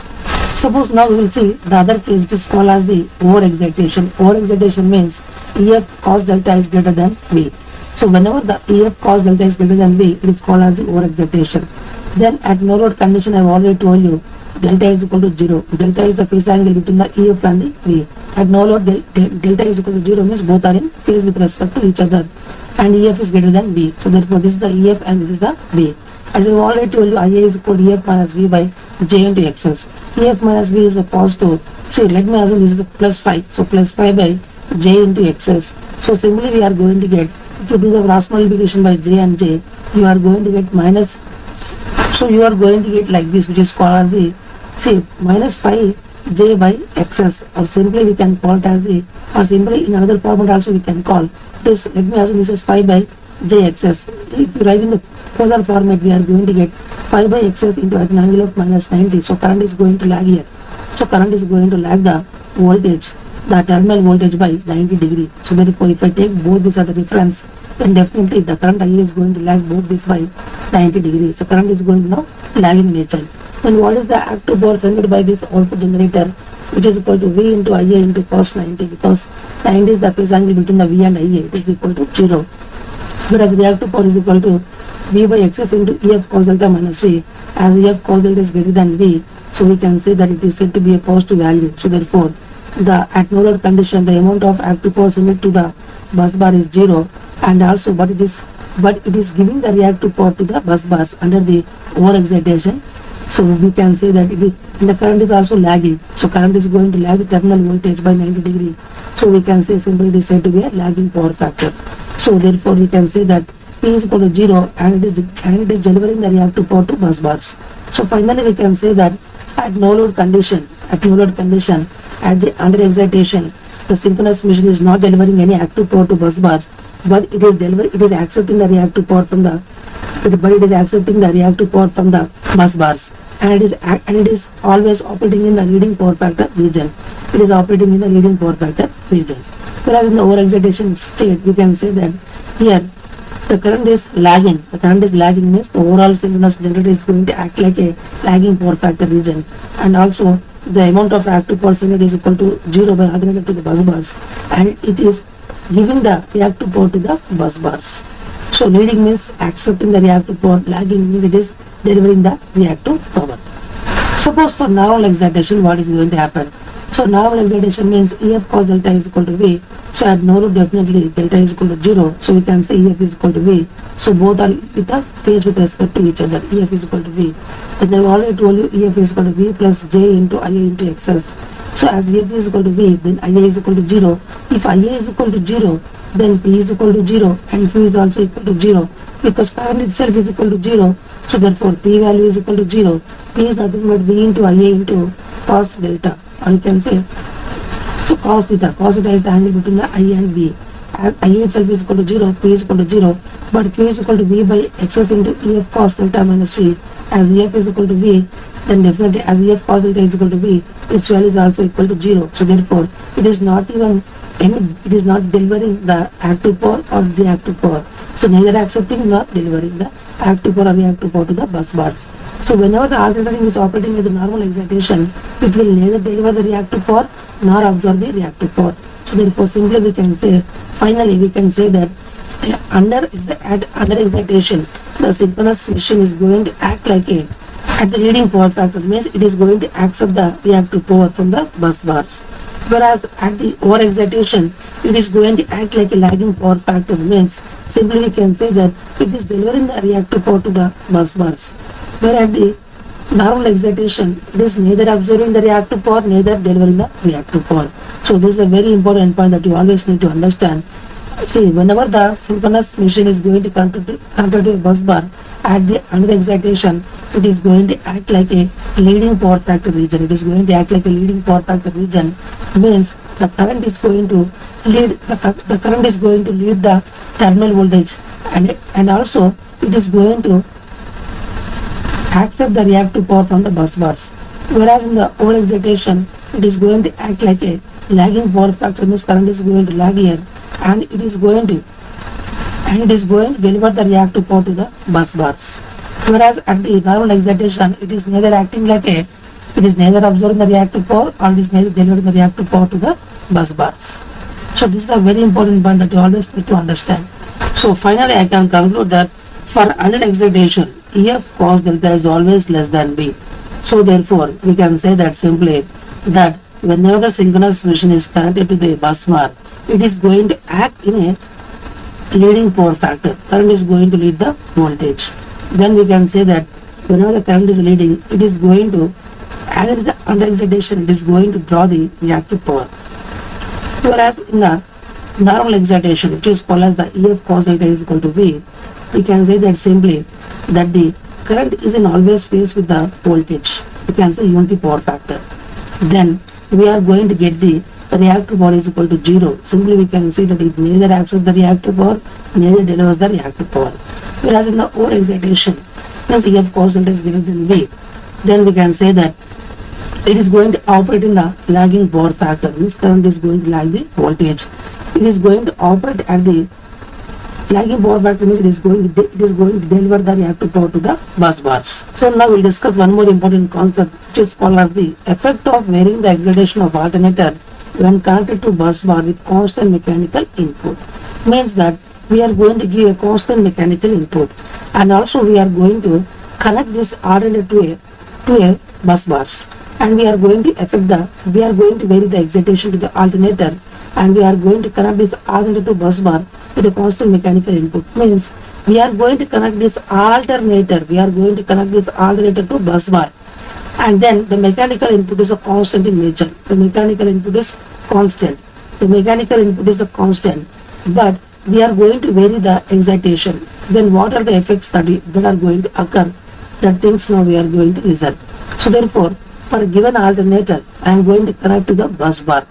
Only the mechanical input is a constant, but I am going to vary the excitation, the field excitation to this alternator, and then I will see what are the consequences which are going to occur. So effect of varying the excitation of alternator when connected to bus bar with a constant mechanical input means I am going to give a constant mechanical input. This alternator is connected to a bus bar with a varying of the excitation. Then what are the consequences which are going to occur? We are going to see in a very detailed manner. Before I explain this concept, let me tell you a small important thing here, analysis part. Here, what is the amount of active power which is generated by this synchronous alternator, which is the expression is equal to V is equal to P is equal to V into EF into sin delta by XS, or simply we can say P is equal to V into EF by XS into sin delta. See, because we are going to give a constant mechanical input, as I am going to give a constant mechanical input, then definitely we can say that power is also constant. So power is also constant. Then because the output power is a constant, because we are going to give constant mechanical input. If we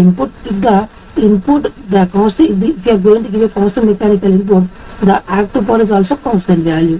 Whereas V is for the constant bus bar voltage and X is also constant, then we can say that when excitation is varied, then definitely EF into sin delta is always constant.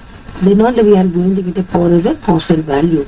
See clearly from this analysis part, which is always power is equal to V into EF by XS into sin delta. So this is the power which is delivered by this. This is the power which is delivered by this synchronous alternator to the bus bars, active power. So here, as I already told you, as we are going to give a constant mechanical input, so the active power delivered is also constant, because this mechanical power, because of this mechanical power only we are going to get the active power. If the mechanical power is a constant, then definitely the active power is also constant. So the active power is a constant output it's a constant output power, because we are going to give a constant mechanical input.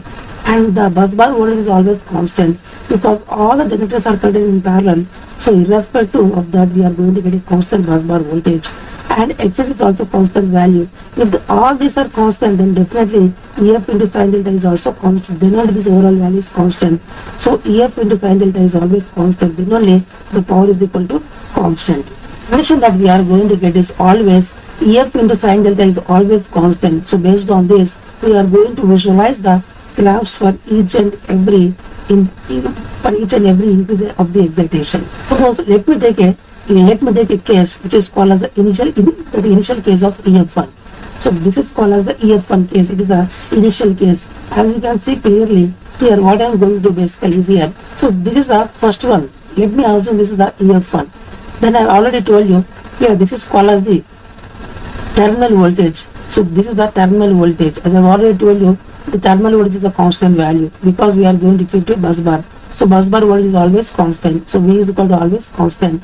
Then I already told the expression EF is equal to V plus J into IA into XS. These things I already told you. So V is always equal to constant. So this is a V which is always constant. Then I can say that simply that if this is a V, then definitely we can say that J, let me assume the current is lagging in H, and we can say the current is leading. So current is leading here, which is IA1. So current is leading here, which is IA1. Then definitely we can say that here, if this is IA1, then JIA XS means it's perpendicular to this one. So therefore we are going to get like this, IA1 into X1. So JIA1 into X1 we are going to get in this format. So if we add these two vectors, we are going to get this is called as the EF1. This is EF1, and the angle between the EF and V is called as the delta. These things I have already told you. Delta is called as the load angle. It is the angle between the EF and the V. So let me assume this is delta 1. This is called as delta 1. Then the power factor angle. The power factor angle is the leading power factor angle, because we are going to assume the load is leading nature initially. So we are going to get like this. The current is going to lead the voltage by at an angle of θ1. So it is called as the power factor, and we can say leading power factor. Then definitely we can say that what is going to happen now, as this is EF1, so this component is called as the EF1 cos theta, and this component is called as the EF1 sin theta. As I have already told you, this value will be always constant. EF1 sin theta is always constant. So EF1 into sin theta 1 is always constant irrespective of this one. It means that EF sin theta is always constant. So therefore this is EF1 sin delta 1. So EF1 into sin delta 1 is always constant. So now what I am going to do? I am going to do the increase of excitation. Suppose if I do the increase of excitation, then what is going to happen? If I do the increase of excitation, then definitely the induced voltage will increase. If you are going to increase the excitation, the flux will increase. As the flux increases, the induced voltage per phase voltage will also increase, means EF will increase. Then how the graph is going to get occur? You can see clearly. Let me take now the current is in this manner, which is I2, IA2. It is in this direction. So therefore now JIA2 into X2 is called as this one. So if we add these two vectors, we are going to get in this direction. So therefore this is called as this vector is called as as you can see clearly, EF2 is greater than EF1, means we have increased the excitation. Again further I am going to increase the excitation. So as we are going to increase the field current, then definitely what is going to happen? The flux increases. As the flux increases, the induced voltage per phase value is also goes on increases. So this is the line we are going to get. Then the current is going to lag here, which is IA3. Then if you go for the perpendicular, which is called as the JIA3 X3, so you are going to get like this. So if you have these two vectors, we are going to get EF3.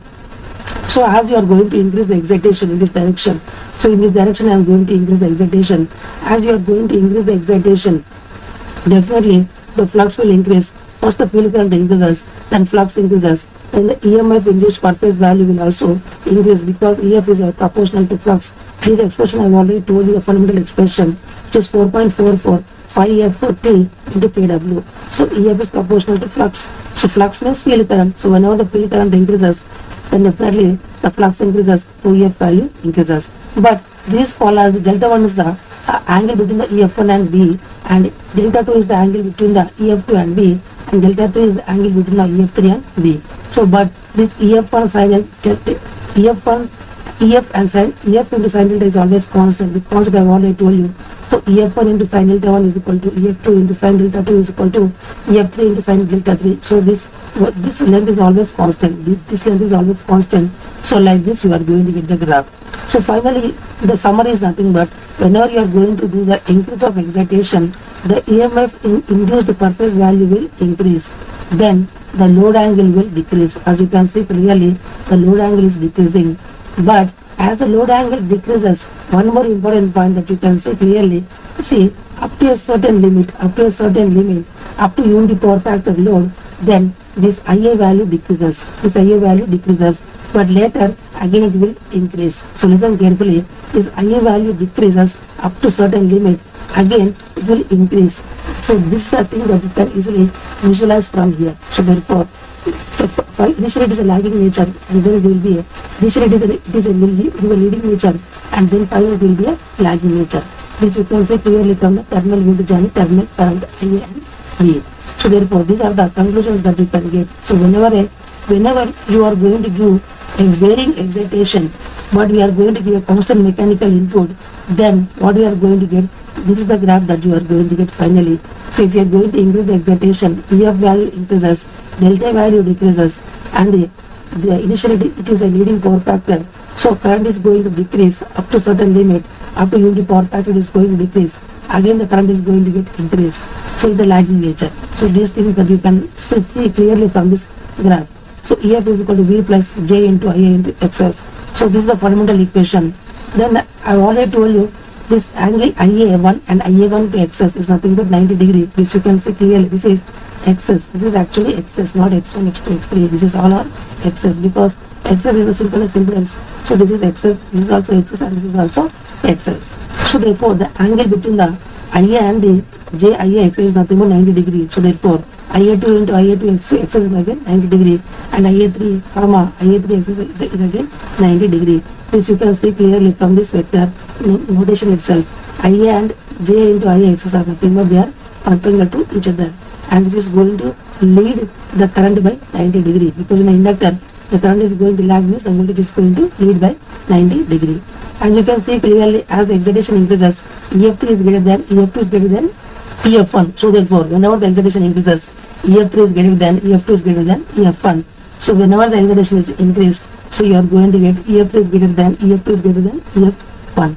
So I have made small correction. I have replaced X1, X2, X3 by XS, XS and XS. So this is the point that you always have to keep in mind. Then here let me assume this is called as the, this length is called as the, this is A. AC, this length is called as the EF1 into cos delta 1. So EF1, as you can see clearly, this EF1 into cos delta 1 is lesser than the terminal voltage. So we can say this is said to be, this is said to be under excitation. This concept I have already told you. Whenever EF into cos delta is less than V, it is called as the under excitation. So EF1 into cos delta 1 is less than V. So therefore we can say that it is said to be under excitation. As I have already told you, at the under excitation, then the synchronous generator, it is going to act in a leading power factor. This concept I have already told you. So therefore leading power factor means the current is going to lead the terminal voltage. This you can see clearly, the current is going to lead the terminal voltage. So it is called as a leading power factor. This you can see clearly from the graph.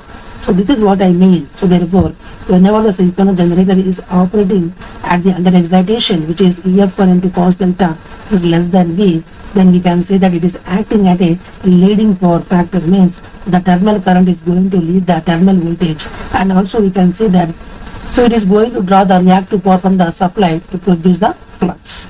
See, as it is the leading power factor, definitely you can see clearly from the generator characteristics diagram, it is that the armature reaction is magnetizing in nature. So nature of armature reaction is magnetizing in nature. These things I have already told you in the leading case. As you can see clearly, AC is equal to EF1 into cos delta 1 is less than V. So it is called as the under excitation mode of a synchronous generator. So I have already told you the power factor is nothing but leading nature.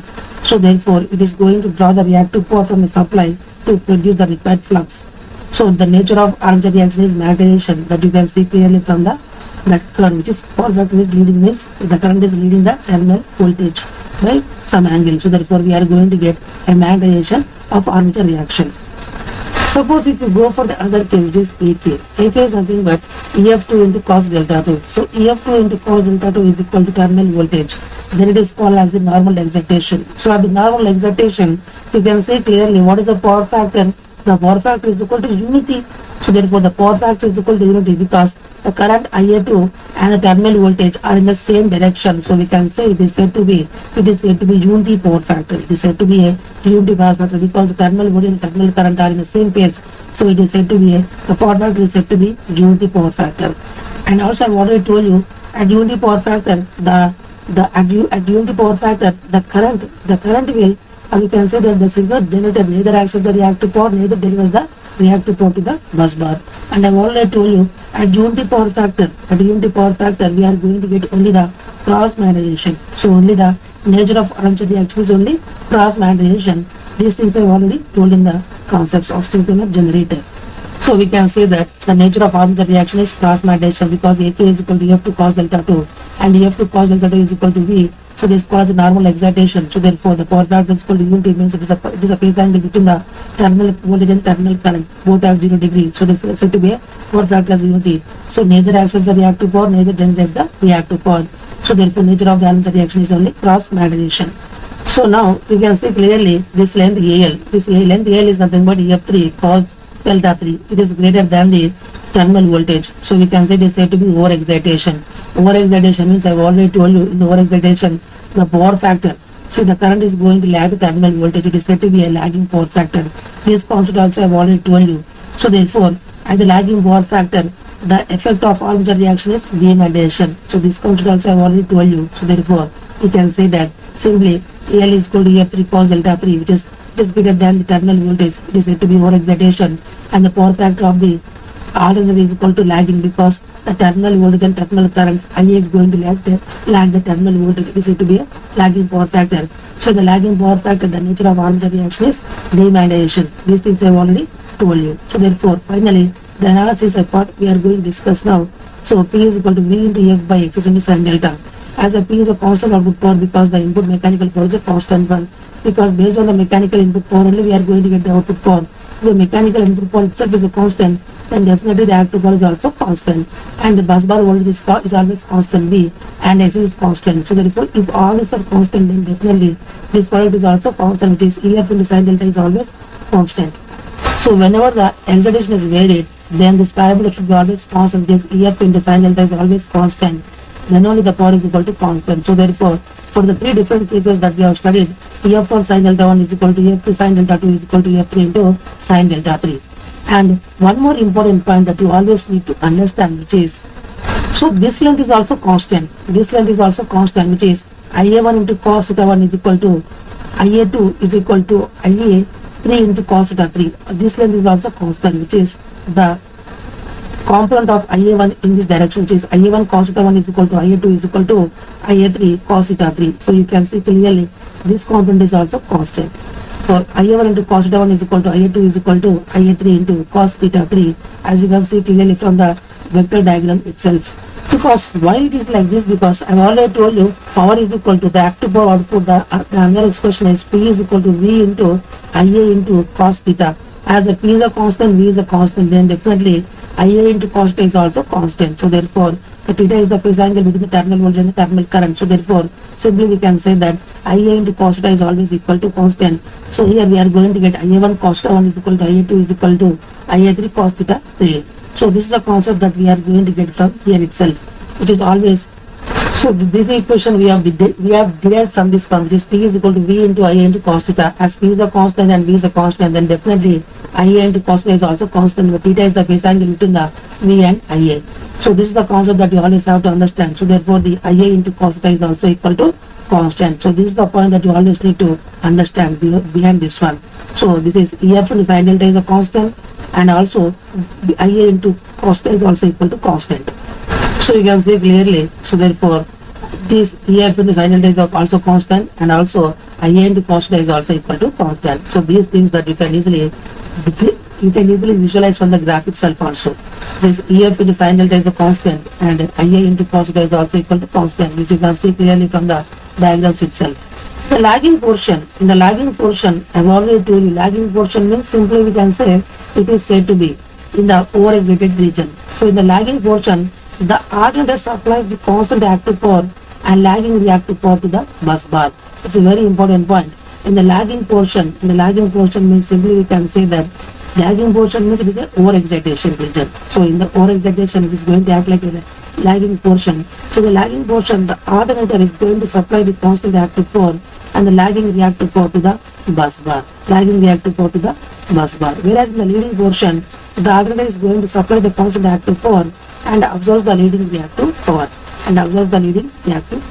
This is a very important point. I have already told you the important point, which is called as the whenever the synchronous generator is operating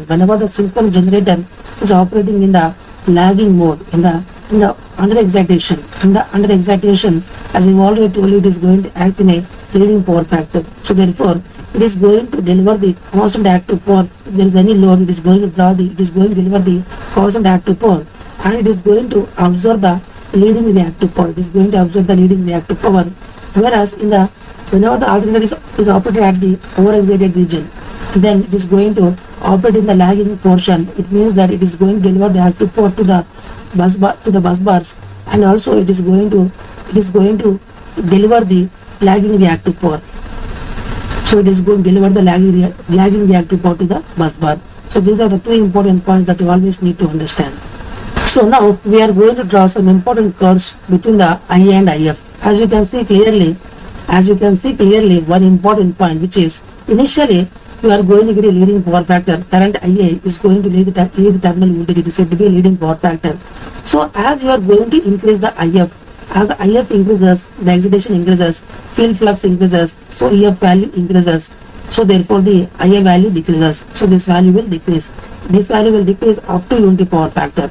After that, again it goes to lagging power factor. So current IA is going to lag the terminal voltage and its value will increase.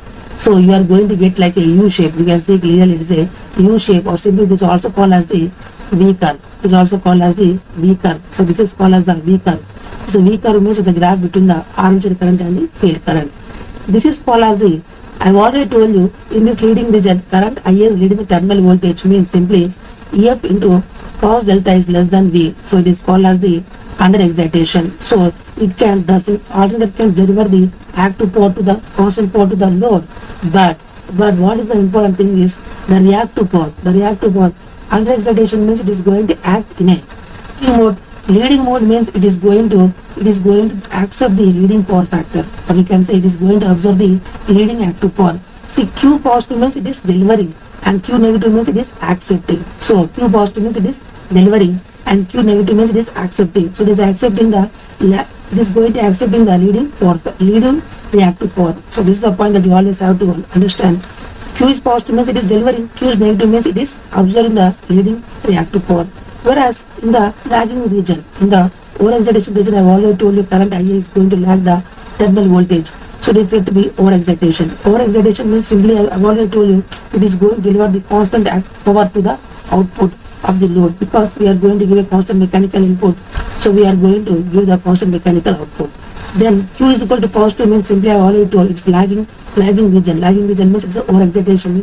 Means it is going to deliver the lagging reactive power to bus bar. So Q is equal to positive means it is going to deliver the lagging reactive power to the bus bar. So this is the concept that you can get from this graph. So now you can see clearly the power factor, how the power factor is going to affect. So the power factor is initially whenever you are going to change the IF, I have already told you initially it is the leading power factor. As you are going to increase the IF, EF increases, so therefore the theta value decreases. So therefore, as the theta value decreases, the cos value will increase. So you are going to get an increase in the cos value. Finally, you are going to get unity power factor. Again, if you increase that, you are going to lagging region, and the theta angle increases, so power factor will decrease. So it is called as the inverted V graph. Inverted V graph is a graph between the power factor and the IF. So these are the points that you always need to understand from this graph. So therefore, whenever the alternator connected to bus bar at leading power factor, so listen carefully, whenever the alternator is connected to bus bar at leading power factor means the IA is going to lead the terminal voltage. If excitation is increased, then we can say clearly the IA value decreases, power factor angle decreases. Power factor angle means theta, it is the angle between the IA and the V. It decreases, so power factor increases.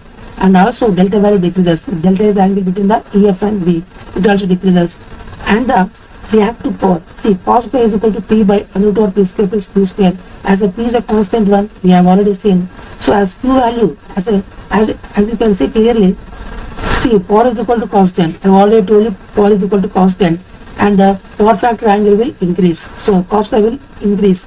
It means that Q must decrease. So therefore Q will decrease. So therefore the Q value will decrease, because cos phi is equal to P by root over P square plus Q square. So as a P is a constant, and also I have already told you cos theta increases, so definitely the Q should decrease. So the reactive power will decrease. So this is a concept that you always need to understand from this one. So let me do a small correction in this concept, which is in the normal excitation, the current IA will be always in phase with the terminal voltage. So this is a small mistake that I have already told you here. I have given in the leading fashion, but actually it will be in the same phase. So therefore we can say that in the normal excitation, the current IA will be in phase with V. So therefore the power factor angle is equal to 0. So therefore whenever the angle is equal to 0 here, as I've already told, as the current itself is equal to 0 in this case, so power is equal to 0 and also Q is equal to 0. So finally I can conclude the beautiful concept of the synchronous generator in the three different regions. So whenever in a leading region, the leading region means it is called as the under excitation. Under excitation means simply we can say that here this synchronous generator is going to deliver the constant power to the load, but it is going to absorb the reactive power. It is going to absorb the reactive power from the three-phase supply lines, or we can say it is going to take the reactive power from the load. So it is called as the leading reactive power is being absorbed, or we can say the leading reactive power is being absorbed under excitation. Leading means simply we can say that the current IA is going to lead the terminal voltage. So this is the concept regarding this one. Whereas in the unity power factor region, I can say that the phase angle between the terminal voltage and the terminal current is always 0 degrees. So therefore the power factor is equal to 0 D. Or we can say this is called as a normal excitation, means EF is equal to EF cos delta is equal to V under the unity power factor. Under excitation, EF cos delta is less than V, where delta is the load angle between the EF and the V. And I have already told you, here also the power is equal to constant. It is being delivered to the load or the bus bar, whatever the things that we can connect to the stator coils of the synchronous generator. Whereas here, as a P is equal to positive but Q is equal to negative, it will neither absorb or neither it will deliver at this UPF condition. Whereas in the overexcitation is also called as the, whenever the EF cos delta is greater than V, it is called as overexcitation. It means that simply the synchronous generator is going to operate in the lagging region. Lagging region means the current IA is going to lag the terminal voltage. And we can also say that the power is being constant and it is being supplied by the synchronous generator to either the bus bar or the load. And whatever the reactive power is said to be positive, it means that it is going to deliver the lagging reactive power to the load. So we can say the lagging reactive power is being delivered to the load in this case. So this is the beautiness of the concept of the synchronous generator in three different regions. So now we will discuss another important concept regarding the synchronous generator. Here, effect of varying the mechanical input of alternator when the connected to bus bar under constant excitation. It is the reverse of the previous case. In the previous case, we have kept the mechanical input as a constant, but we are going to vary the excitation. But here, we are going to do the reverse process, which is we are going to change the mechanical input, but we are going to keep the field excitation as constant, and then we will see what are the variations of different parameters at this condition. So therefore, what is the effect of varying the mechanical input of the alternator whenever we are going to connect this alternator to either bus bar or we can say even the load under the constant excitation. So what is the nature that we are going to see in this one in a very detailed manner. As you can see clearly in this figure, this is a vector representation of each and every parameter of the synchronous generator. See, mechanical input increases, so therefore we can say that here, what is the mechanical? Whenever the mechanical input increases, what are the changes are going to happen? See, power is not at all constant, because as the mechanical input changes, the power is also variable.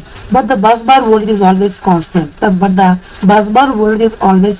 So therefore we are going to keep V as a constant. As I've already told you, the fundamental expression in a synchronous generator, which is EF is equal to V plus J into IA into XS. But the bus bar voltage is always constant. And here, as we are going to change the mechanical input power, the output power is also going to get changed. So now based on this, let me assume the current IA1 is lagging. Initial case, the current IA1 is lagging. So therefore, this is V, and we are going to find what is the IA1 excess. So this is the IA1 excess. So if you add these two vectors, we are going to get, which is called as the EF1, or simply we can see it is called as the EF. As you can see clearly, there we are going to keep the excitation as constant. If you keep excitation as a constant, the flux is same, because whenever the field current is constant, the flux is constant. So EMF induced is directly proportional to the flux. As flux itself is constant, EF is also constant. So therefore we can say that here EF is always constant. No matter whatever the mechanical input variation, EF is independent of mechanical variation. It is only dependent upon the flux. So we can say it is always constant irrespective of the mechanical input. So this is called as the EF. If we add these two vectors, we are going to get this is called as the EF. Now, suppose if I increase the mechanical input, then definitely we can say, so this is the arrow in which I am going to tell you. Now, if I am going to increase the mechanical input, then what is going to happen basically? As you are going to increase the mechanical input, definitely power increases. As the power increases, the current is also increases. So therefore, the current IA will increase to IA2. Let me assume it is in phase with the voltage V. Then we have to find what is this is called as the IA2 into XS. If we add these two vectors, we are going to get it is called as the again EF. So therefore, whenever the mechanical input increases, we can say current IA increases because power is either proportional to current because power is equal to V into IA into cos theta, as V is a constant, and therefore we can say that simply as power increases, therefore we can say the current is also increases, and we are going to get this is IA2, and this is called as the EF. As I've already told you, delta is the angle between the EF and V. In the first case, the angle is delta 1, and in the second case, the angle is delta 2. Again, if I increase the mechanical input, again the current will increase, and it will go in this fashion. So therefore, if you go for this is called as IA3 into, this is basically excess, not X3. This is basically excess. So this is basically excess. So therefore, if you add these two vectors, we are going to get the EF. See, EF magnitude is always constant. So therefore, this is called as a delta 3 is the angle between the EF and the V. As you can see clearly, one important point, which is the terminal voltage is constant and also EF is constant. Then XS is also constant. Then the sine delta, or you can say whenever the P increases, sine delta increases. So therefore, delta should increase. This is what we can see clearly, because P is equal to EF into V by XS into sine delta. EF is a constant because we are going to give a constant excitation, and the bus bar voltage is also constant, and the XS is also constant. So therefore, P is either proportional to sine delta. As the power P increases, sine delta increases. It means that delta is also increases. As you can see clearly, whenever the mechanical input increases, you can see clearly the delta angle is also increases. So therefore, the delta angle is also increases. So therefore, delta 3 is greater than delta 2 is greater than delta 1. In the initial case, the current was lagging. The current IA was lagging the terminal voltage. It is called as a lagging power factor. But as you increase the mechanical input, we are going to get a unity power factor, and then we are going to get a leading power factor. All this concept that you always need to understand in order to draw this phasor diagram at different excitation of the different mechanical input. But whenever we are going to give the constant excitation. So finally, I can say that whenever you are going to give a constant excitation, EF value is always constant. And one more important concept is here, as EF is a constant, V is a constant, and XS is constant. So therefore, power is directly proportional to sine delta. So whenever the mechanical input increases, power increases. So sine delta increases. So therefore, delta increases. Delta is the angle between the EF and the V, and this you can easily see from this diagram. And I've already told you P is equal to V into IA into cos theta. So therefore, as a V is a constant, as a P increases, then we can say therefore the current IA also increases. So this is a diagram when the mechanical input increases. If you want mechanical input decreases, means you have to go from up to down. So down to up means it is a mechanical input increase, and from up to down means it is a mechanical input decrease. So listen carefully, whenever the mechanical input increases, the current IA increases, and also the angle delta increases. Whereas if you decrease the mechanical input, it is vice versa, that the delta decreases and the current also decreases. So therefore, we can say that EF is equal to V plus J into I into XS. I have already told you IA1, the angle between the IA1 and the IA1 XS is nothing but 90 degree. Similarly, IA2 and IA2 XS is again 90 degree. Similarly, IA3 and IA3 XS again 90 degree, because in an inductor, current is going to lag the voltage by 90 degree. By using this concept, we are going to get this one. As I have already told you, V is called as a constant because it is a bus bar voltage. Bus bar voltage is always constant because we are going to connect infinite number of generators in parallel. So because of this reason only, even if you remove one generator, the voltage will never change. And EF is also constant because we are going to give the constant excitation, because EF is the proportional to flux. As IF is a constant, the EF is also constant. and delta is called as a load angle. It is the angle between the EF and the terminal voltage. So finally, let me tell you some important points. So when alternator is connected to bus bar, so whenever the alternator is connected to bus bar with constant excitation, if the mechanical input is increased, then if nothing specified, then always go from lagging to UPF. See here in this question, suppose if this in the question if they ask like this, whenever the alternator is connected to bus bar with constant excitation and if the mechanical input is increased, then if nothing mentioned, then we have to always go from lagging power factor to UPF.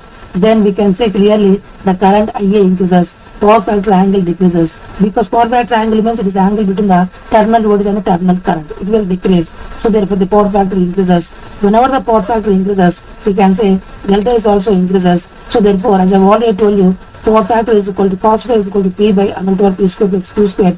So power factor will increase only when the Q will decrease, because they are both inversely proportional. This concept also I have already told you. So in the whenever the alternator is connected to bus bar with constant excitation of the and if the mechanical input is increased and if they are not specified anything, always prefer to go from lagging to the UPF. Then we can say that the current IA increases, power factor angle decreases. So therefore the power factor increases and delta increases and the Q value decreases, because Q is inversely proportional to power factor. So when the alternator is connected to bus bar with constant excitation at leading power factor means current is the IA is going to lead the terminal voltage, and if the mechanical input is decreased, then what is going to happen? As you can see clearly from the diagram itself. So whenever you are going to decrease the input, the current IA will decrease, delta will decrease, and also you can say the power factor angle.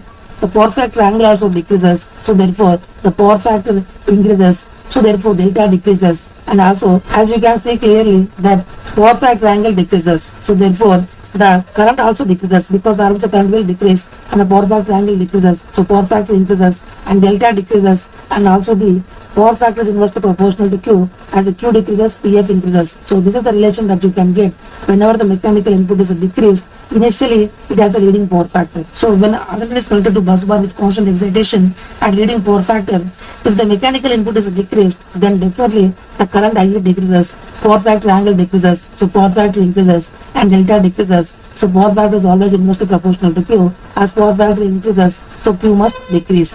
So this is the concept that you need to visualize to get these results. So this is a very important point. Absorbing lagging reactive power means delivering the leading reactive power. It's a very important statement. See, absorbing the lagging reactive power means delivering the leading reactive power. Or we can, if you go for the vice versa, absorbing the leading reactive power means delivering the lagging reactive power. You can go for anything. So therefore, absorbing the lagging reactive power means delivering the leading reactive power. So you have to just interchange the absorbing to leading to delivering and lagging to leading if you want to interchange, but both are same. So observing the lagging reactive power means delivering the leading reactive power.